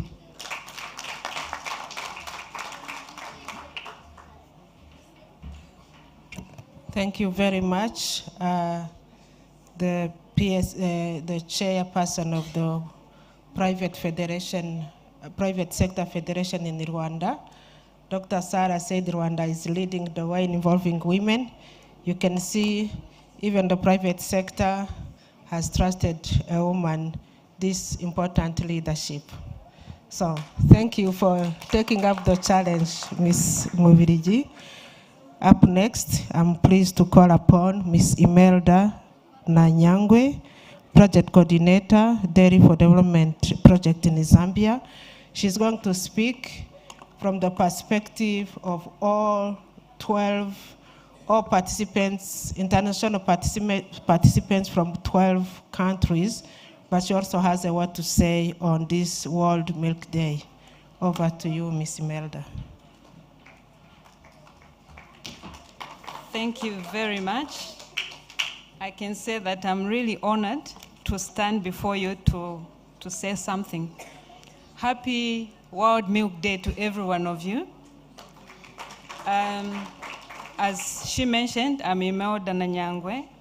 I'm coordinating a project, the Jersey Breed Focused project in Zambia with our donor Jersey Overseas Aid. And we are also supported by Royal Jersey Agricultural and Horticultural Society as our technical advisors. I want to say something concerning the women participation in the dairy value chain. Unlike Asia, we are not yet there. We still have a challenge of cultural barriers that are preventing our women to participate in the dairy value chain. I'll give an example from the Zambian perspective. Culturally, a woman is not supposed to own a big animal like a cow. And as a project, we are trying to bring that change to that culture. In that, we've brought our women together, they are saving, and then they are buying cattle to inseminate with the Jersey semen. And after that, we are expecting our women to be empowered.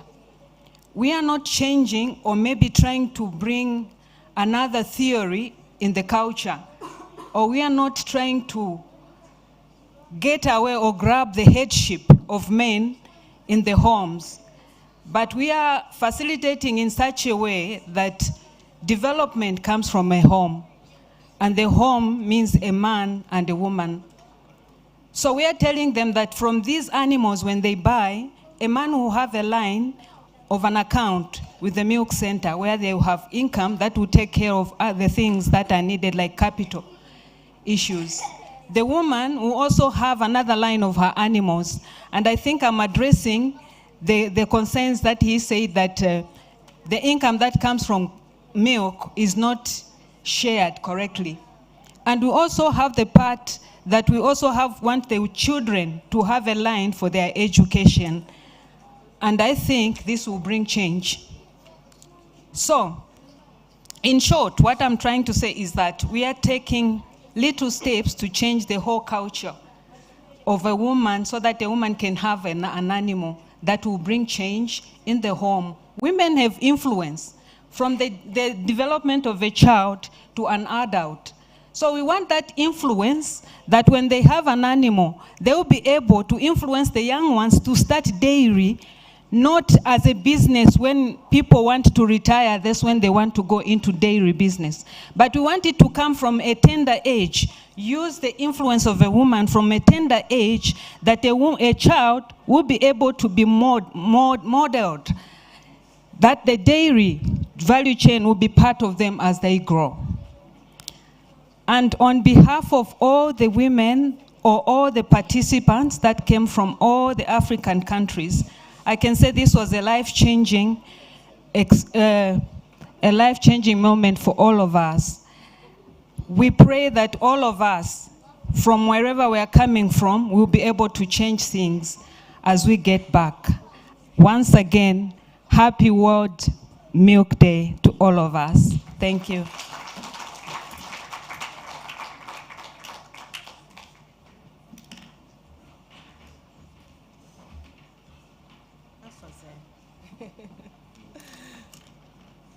Now at this juncture, we are moving from almost individual countries.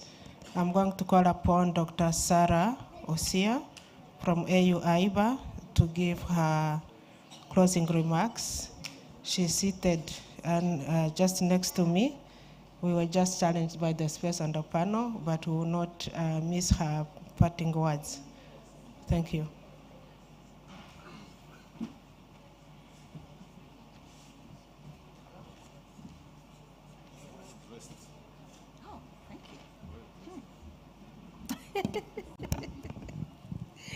Thank you very much. And I want to start by saying to my sister Florence, thank you for giving me the chance to look Rwandese. Yes. And to look very beautiful, feminine. Oh, he says I should step out. Yes. Wow.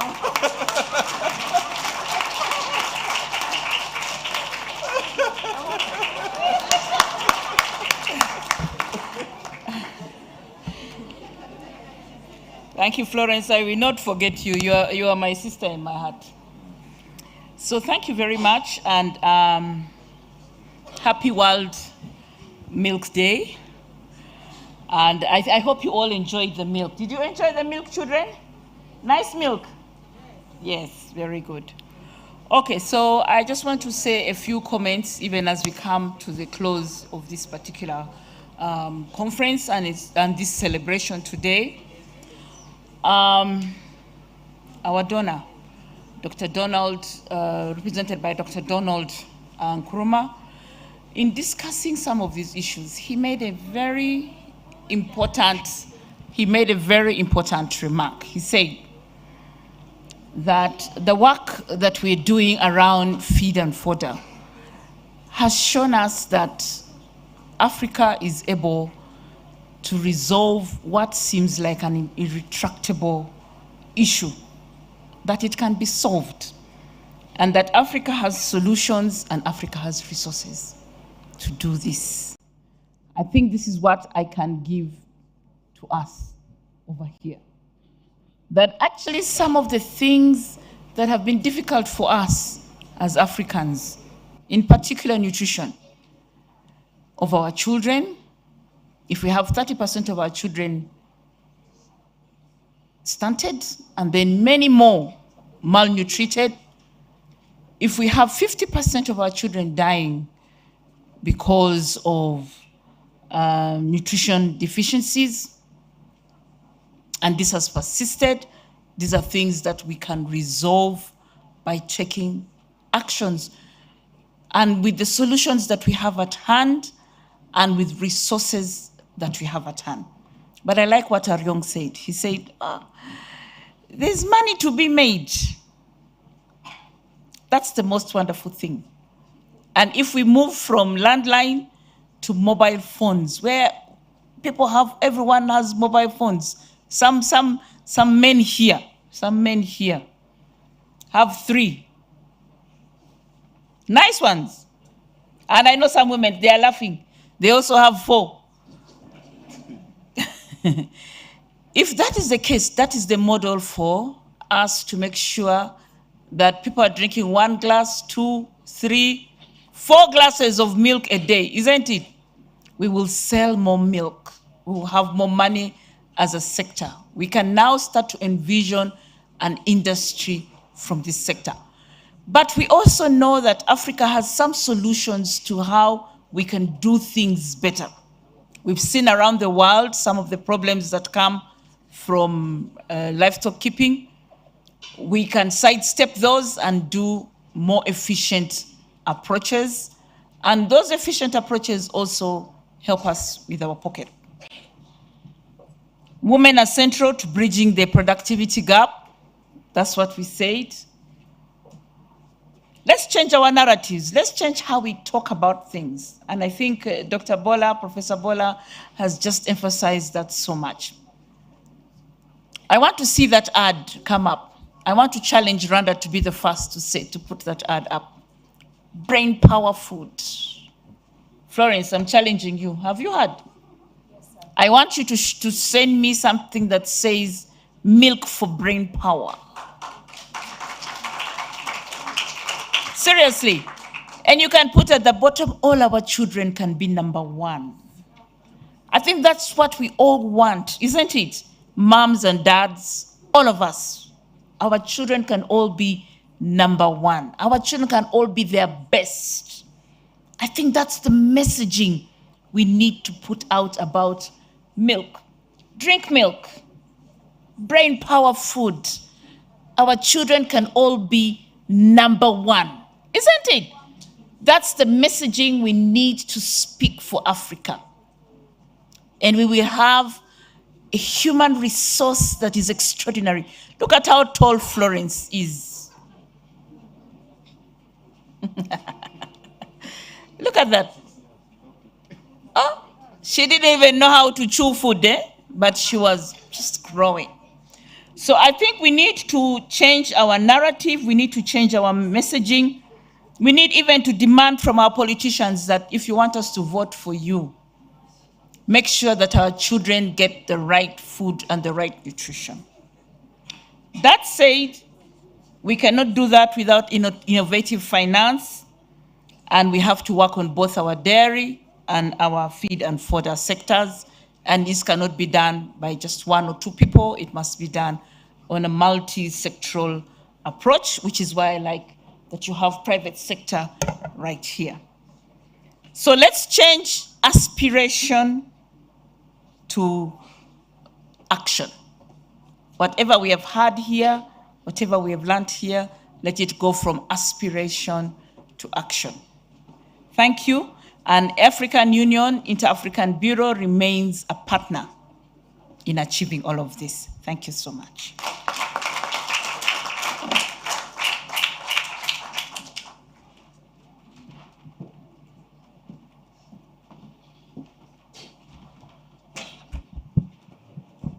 Thank you, Dr. Sarah. Now we are moving towards the organizers. And let me start from home, from Rwanda.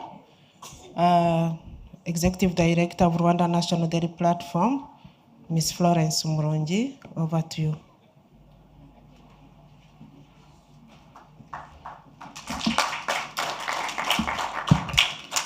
Thank you so much, moderator.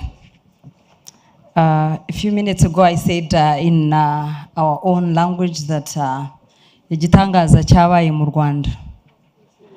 And it goes by, a miracle has happened. And for sure, yes. You know why? In Rwanda, it is the first time to celebrate this day when we are with the entire, Africa represented, and across, beyond Africa represented. So, with that, I want to say we are pleased to have had an opportunity to host World Milk Day and Women's Roundtable discussion with the participation from across Africa. I want you to really clap hands for yourselves. In what we do under NDP, we have to support the dairy value chain. We have managed to set up a unique structure of dairy value chain segments where we have a great cluster that is composed of women, youth, and of course some other big traders. They do milk collection, they do small processing, and they do sell milk. This is where we have, a big group of youth and women doing those kind of activities, and they make sure milk is taken and it is sold to different families.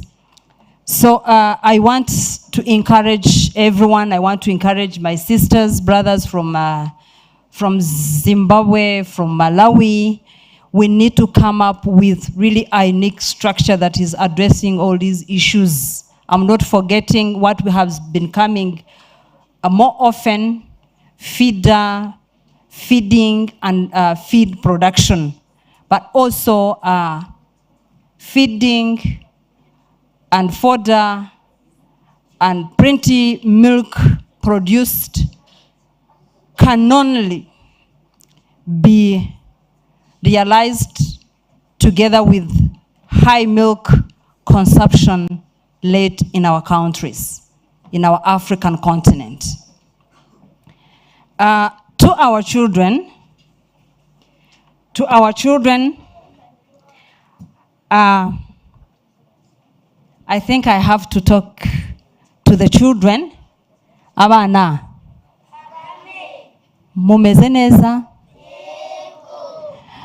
Iyo mwiga hari uwari wabigisha akamaro k'amata ku buzima bwanyu, muzi akamaro ko kunywa amata mu buzima bwanyu mu mashuri yanyu, muzi akamaro ko kunywa amata, muzi akamaro ko kurya amagi, nakahe? You see the importance of consuming eggs, they all know. But when it comes to drinking milk, it's a bit challenging. So this is actually our take home to all of us. I want to encourage our schools, our policymakers, the private sector, whatever we do, whatever initiatives we are bringing on the table, let's embrace at least our program here in Rwanda. It's called School Milk Feeding Program, where a child has to get a well-balanced meal at school, and it is complemented by a glass of milk. If we can embrace that from our national level, I think we can be able to say, like we say here in Rwanda, never again to genocide. I think we are able to say if we do that collectively, continentally, we are able to say never again to our stunted children. Never again to our stunted children. I think that has to be a take-home message. And when we come back, probably after 1 year, 2 years, 3 years down the road, then we can be able to, to be proud and say, it is now never again to our stunted children going forward. I don't want to take much of our time, just being overwhelmed by what has been happening for the past 3 days. To men who are with us here, we want to thank you so very much for your support. And I want to argue with my fellow women that we need to, to show back to our fellow men, brothers, in terms of supporting each other. Let not women be left out like we've been hearing in different initiatives. Continue supporting us, not to listen to us, but also to support us, in an actionable way. Again, I want to extend my gratitude, appreciation, not because he's been given an opportunity to speak, not because probably something special about him, but I want to say something, and I am sure everyone given an opportunity could say so. I want to extend my greatest gratitude to the professor from Florida. He spoke our hearts. He spoke my heart. When it comes to animal nutrition and human nutrition, I learned a lot, and I'm sure everyone else here. So I want to thank everyone, especially the AU-IBA representative. After having this communique, I want to disclose this. You know, the processes at AUI, but they can be cumbersome to have travels approved. But what she did is amazing. She had to touch her own pocket. Probably she will get a refund or not, to make sure she's here with us and share what she shared for the past 3 days. I cannot leave the mic without mentioning that to every woman that is in this room and a man. That shows really zealous and a patriotic, woman towards the daily value chain.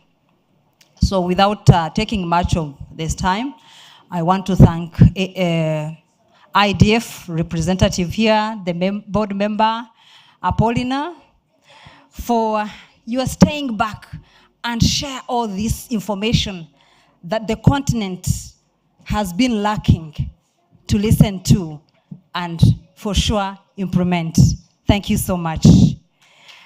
Dr. Solange, while she was mentioning about kuvuza impundu mu Rwanda, the act we did by, we found a word, we found a slogan to mention or to say out what she was telling us. Here we say in Rwanda, we say our milk, our health, our future. Hard, we say our milk, our health, our future. Amata yacu, ubuzima bwacu, ejo hacu. Thank you so very much.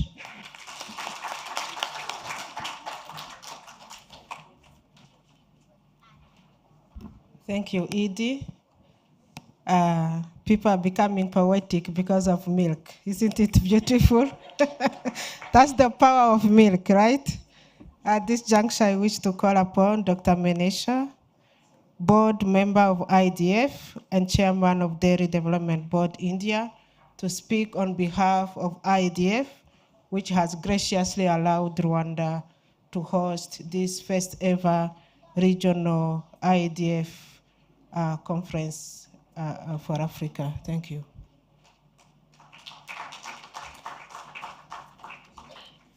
Thank you. Good afternoon to everybody. All the distinguished guests on the dais. Sharing the dais with beautiful African Queen sisters is a real privilege today. Also the distinguished guests of the dais, ladies and gentlemen. This is the second World Milk Day when the Indian delegation is present in Rwanda. I would just like to remind that on the last World Milk Day, 2 of our colleagues joined RNDP and also IDF Director General, and that was the beginning of what we are seeing today, the first ever regional IDF conference in Rwanda. So again, on behalf of International Dairy Federation, the National Dairy Development of India, and on my personal behalf, I wish you all a very happy World Milk Day. As I told, it's a real privilege to be with all of you today. I would just like to share some figures what India has achieved in milk production. Not because we would like to boost what we have achieved, but just to motivate, just to convince the countries in Africa and Rwanda especially, that we were in this stage, you are today, maybe not long back, 50 years, 55 years back. India was a milk deficit country. Our milk production was not able to cater the demand, which we need, being a lacto-vegetarian country where the children were again stunted, wasted. There were a lot of malnourishment, and therefore it is important for the country to increase the milk production and improve the nutritional status of the nation. And we started some structured dairy programs. What we are today, we produce 239 million metric tons of milk in 23-24. I hope the figures for 24-25 will be at least 5% plus than what we have in 23-24. So we have been growing from in last 10 years, if you see, our growth rate, compounded annual growth rate, is almost 6%. Almost 80 million farmer families, they derive livelihood from this sector. Of these 80 million families, about 18 million families are the member of the cooperatives. And cooperative was the most successful model in the dairy, which actually changed the landscape of milk production in the country. And of these 17 million total members what we have attached to the dairy industry, today we have 7 million women members alone. We had conducted some study and we realized that the 70% of the day-to-day work which happens for rearing the cattle to supplying the milk to the cooperatives is actually handled by the woman in the family. Whereas the money, when it comes the payment of the milk, it was going to the male counterparts in the family. We also realize that the money in the hands of women is actually utilized more productively for the family as compared to the same money in the hands of men in the family. Whether it is a children's education, whether it is the health of the family, whether it is saving for the future, I think the money in the hands of women was better utilized. And these came after several rounds of studies which we conducted with some of the topmost universities in the country. And then we changed the focus. We changed the focus on women. Last few years, actually, we have been mostly enrolling only women as the members of the cooperative. We have several cooperatives, at least 3,500 cooperatives, which are all women cooperatives. We don't have any male member. And so much so that all the work which is happening, even the heavy work, what you expect at the village level, whether it is lifting the can or putting the milk in the bulk chiller or transporting this milk from the bulk chiller to the dairy plant, it is all being done by the woman today. So I think what I want to say is, if we have achieved this feat, production is 239 million metric tons per day. Second in the world is US at 105 million metric tons. You can also see the gap between the first and second. We don't see that at least in the next 40 years, 50 years, there will be anybody who will challenge our position as the world's largest milk producer. The growth rate, we are growing at 6% as against world's growth rate of 2%. Again, that 2% is largely contributed by India and the Asian countries. As I told, it's a combination of both providing the nutrition to the large population we have, because we are also the largest populous country in the world. We also have the largest number of cattle in the world. So feeding the cattle, ensuring the food security of human, providing nutritional diet to the largest population we have, it was a real challenge. But we carried out the structured programs. Initially, the Operation Flood program, supported by the World Bank, which we initiated in 1970, immediately after setting up of the National Dairy Development Board. It continued for almost 26 years. And after 28 years of setting up this program, we became the largest milk producer. And from 1998 till today, we are still the largest milk producer. We are adding more and more farmers to the fold of cooperatives. We are adding more and more villages under the cooperatives fold. Because even today, even after achieving this feat, we have large number of villages in the country where farmers still do not have access to sell milk. So what we have done is the cooperatives have guaranteed the members, whatever quantity of milk you bring, we will buy. Irrespective of the demand, whether we are able to sell, whether we are not able to sell, you can bring whatever quantity of milk you want. And that has motivated the farmers to multiply their cattle. So the families who had 1 cow, 2 cows, they have now 3 cows, 4 cows. All the profit they generate is actually used for buying the productive assets, which is cattle for us. So I think if India being a tropical country, more or less like some of the countries in Africa, we have fodder shortage even today. We have water shortage in most part of the country. The temperature as of today in the place where I stay is 46 degrees centigrade. You can assume what will be the situation of cattle, under what position we are milking them, we are getting the milk, and still achieved what we have achieved today. So my message today, I think when we are concluding this program, this conference, is that African countries and Rwanda can achieve whatever we have discussed over last 3 days. It's not difficult. Perhaps you have the better climatic condition, better conducive environment than what we have. What we need is actually such more and more conferences, sharing platforms, learning from each other, learning from the countries who are ready to support. And India being a smallholder, predominantly smallholder dairy farming system as in the most of the African countries, we will be very, very happy and ready to support whichever country in Africa want to know what we have done, how we have done, and whatever technological upgradation, whatever digitalization, what we have done in the entire milk value chain. We will not have any charges, any cost, anything. We'll be very happy to support without any cost to you. We will only suggest you to upkeep your infrastructure.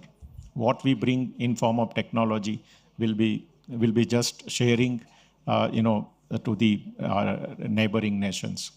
So with that, I think, thank you once again. My compliments once again to the government of Rwanda, also to the Rwanda National Dairy Project, RNDP. They have done excellent job. I wish that more and more such programs happen in Africa. I am happy that Zimbabwe is hosting the next regional dairy conference, and we'll be very happy to participate. I wish you all the best. I'll be leaving our contact details with the RNDP for anything, any support you need at whatever level, farmer level, policymaker level, dairy processing level, or at the government level. We'll be very happy to provide the support. Thank you once again.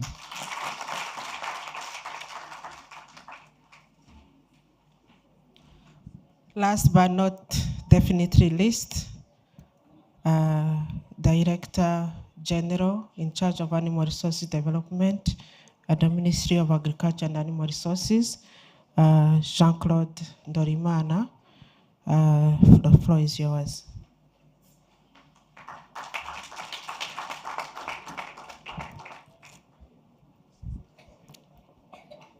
Thank you. Nagira ngo mbanze mbifurize nunge mu ryambambanjirije mbifurize umunsi mwiza, umunsi mpuzamahanga w'amata mwiza. Nagira ngo mfata aka kanya mu izina rya Minisiteri y'Ubuhinzi n'Ubworozi shimire buri wese wafashe umwanya akaza akitabira iyi nama. Shimire abarimu batuzaniye abana, shimire abana mwaje mukanywa amata mwese, twasanze munywa amata no mu rugo mujye muyanywa, mujye mwibutsa n'ababyeyi bayabagurire. Nagira ngo rero mfate uyu mwanya sindi busubiremo, twarize aborozi bacu twarize bihagije. Ubutumwa bw'umushyitsi mukuru ejo nyakubahwa Minister of State yaduhaye turabuzi, n'uburyo bwo kubushyira mu bikorwa twabyumvikanyeho kandi tugiye kubijyamo. Numva rero icyumba kirashyushye, nabwo ndagira ngo mu izina ry'abateguye iyi nama tubisabire imbabazi, banza twakigiyemo turenze ubushobozi bwacyo, bikaba ariyo mpamvu nabira byuma bidufasha gukonjesha bitari gukunda. Ariko tunahere nayo mwanya dushimira Imana, kuko uyu muvandimwe uvuye hano atubwiye ko mu nguni zimwe z'igihugu cyabo uyu munsi bageze kuri 46. Iki cyumba rero tufite nka 35, mugeranye rero abaho ubuzima igihe cyose. To officials on the high table, officials on the other variable tables, Good afternoon. It is a pleasure for me on behalf of the Minister of Agriculture and Animal Resources, which was the host for this event in partnership with Rwanda National Dairy Platform. I take this opportunity and on behalf of the local organizing committee to thank our guests who traveled from all the corners of Rwanda. All provinces are represented, districts are represented, to our special guests who traveled from all the corners of the world, from the USA, Europe, Asia, Africa, to come and help us to sit together and see how we can reshape our dairy industry.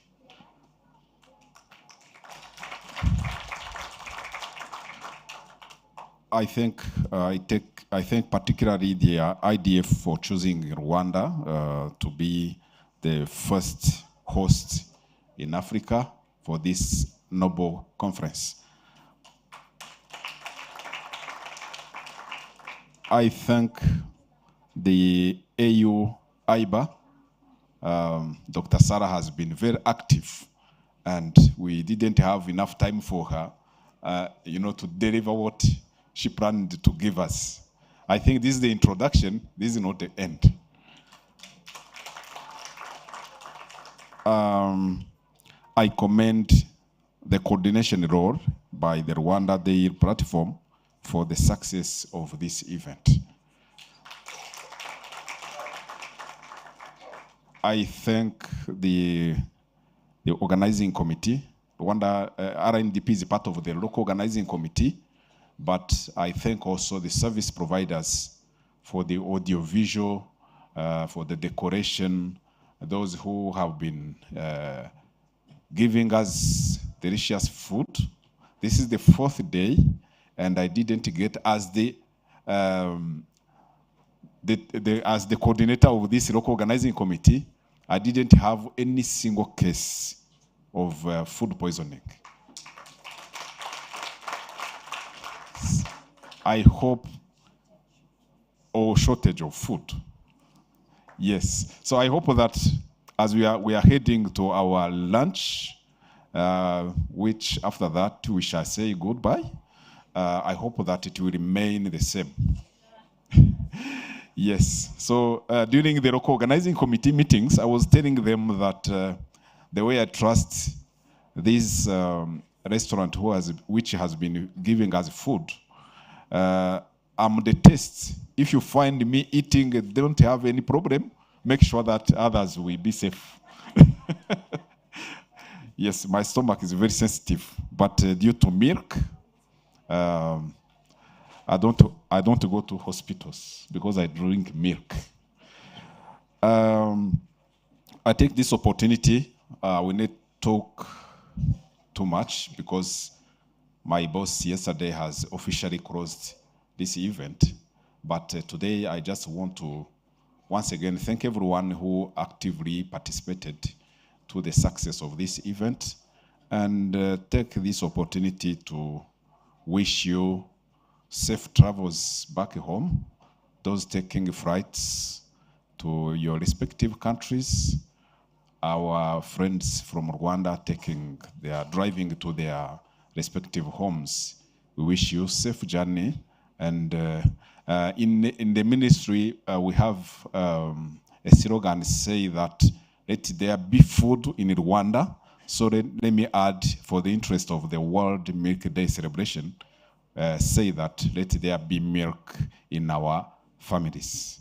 I wish you bon appetit. I think the lunch is ready. So thank you very much for your time. Thank you very much, DG. We have now a new slogan as dairy farmers and dairy consumers. We were told milk for brain power. I wish that could be a hashtag moving forward. Next to World Milk Day, the TWIPS, that's another good hashtag for today and moving forward. So this is what we are going to do to end in beauty, our day. First of all, we want to appreciate our sponsors because we couldn't have done it alone as the organizing committee. First of all, we want to appreciate the Trademark Africa. As I mentioned them, please clap for them, whether present or in absentia, because this one is on the record. So Trademark Africa, thank you very much. Hi-Fi International, thank you. Bank of Kigali, thank you. Private Sector Federation Rwanda, thank you very much. Inyanja Industries, thank you for making this World Milk Day a memorable one. Radiant, thank you very much. Kawiye Sugar, thank you. NCBA, thank you very much. Equity Bank, thank you very much. Ripple Effect, thank you very much. Last but not least, for obvious reasons, the government of Rwanda through the Ministry of Agriculture and Natural Resources. Thank you very, very, very much. And then last, but not definitely least, all farmers who take care of their cattle so that you can enjoy milk and dairy products. A round of applause and Mundu Nyishichan. This is to you all farmers world over. Without you, there wouldn't be a World Milk Day. So to make this day a memorable one, please let us stand up, all of us, go down where we take our professional pictures so that we make this day a memorable one. After that, let me tell you the pictures we are going to take. We are going to take the pictures for all of us. We are going to take the pictures of children and their mothers. No jealousy for the men. The queens of Africa have to be sealed, right, today. And then a picture of children alone and a picture of mothers alone, queens of Africa alone. We come back and enjoy our lunch. And after that, we dance until we drop. Whoever wants to go, we go home. But after having danced, thank you. And enjoy your meals and safe trip back home. Happy, happy World Milk Day. Thank you very much. Let's go for the group picture.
Yangabinka nziza ngwirangamirwe na bose Shori nkumburwa iyi nkumbuzo wa mwiza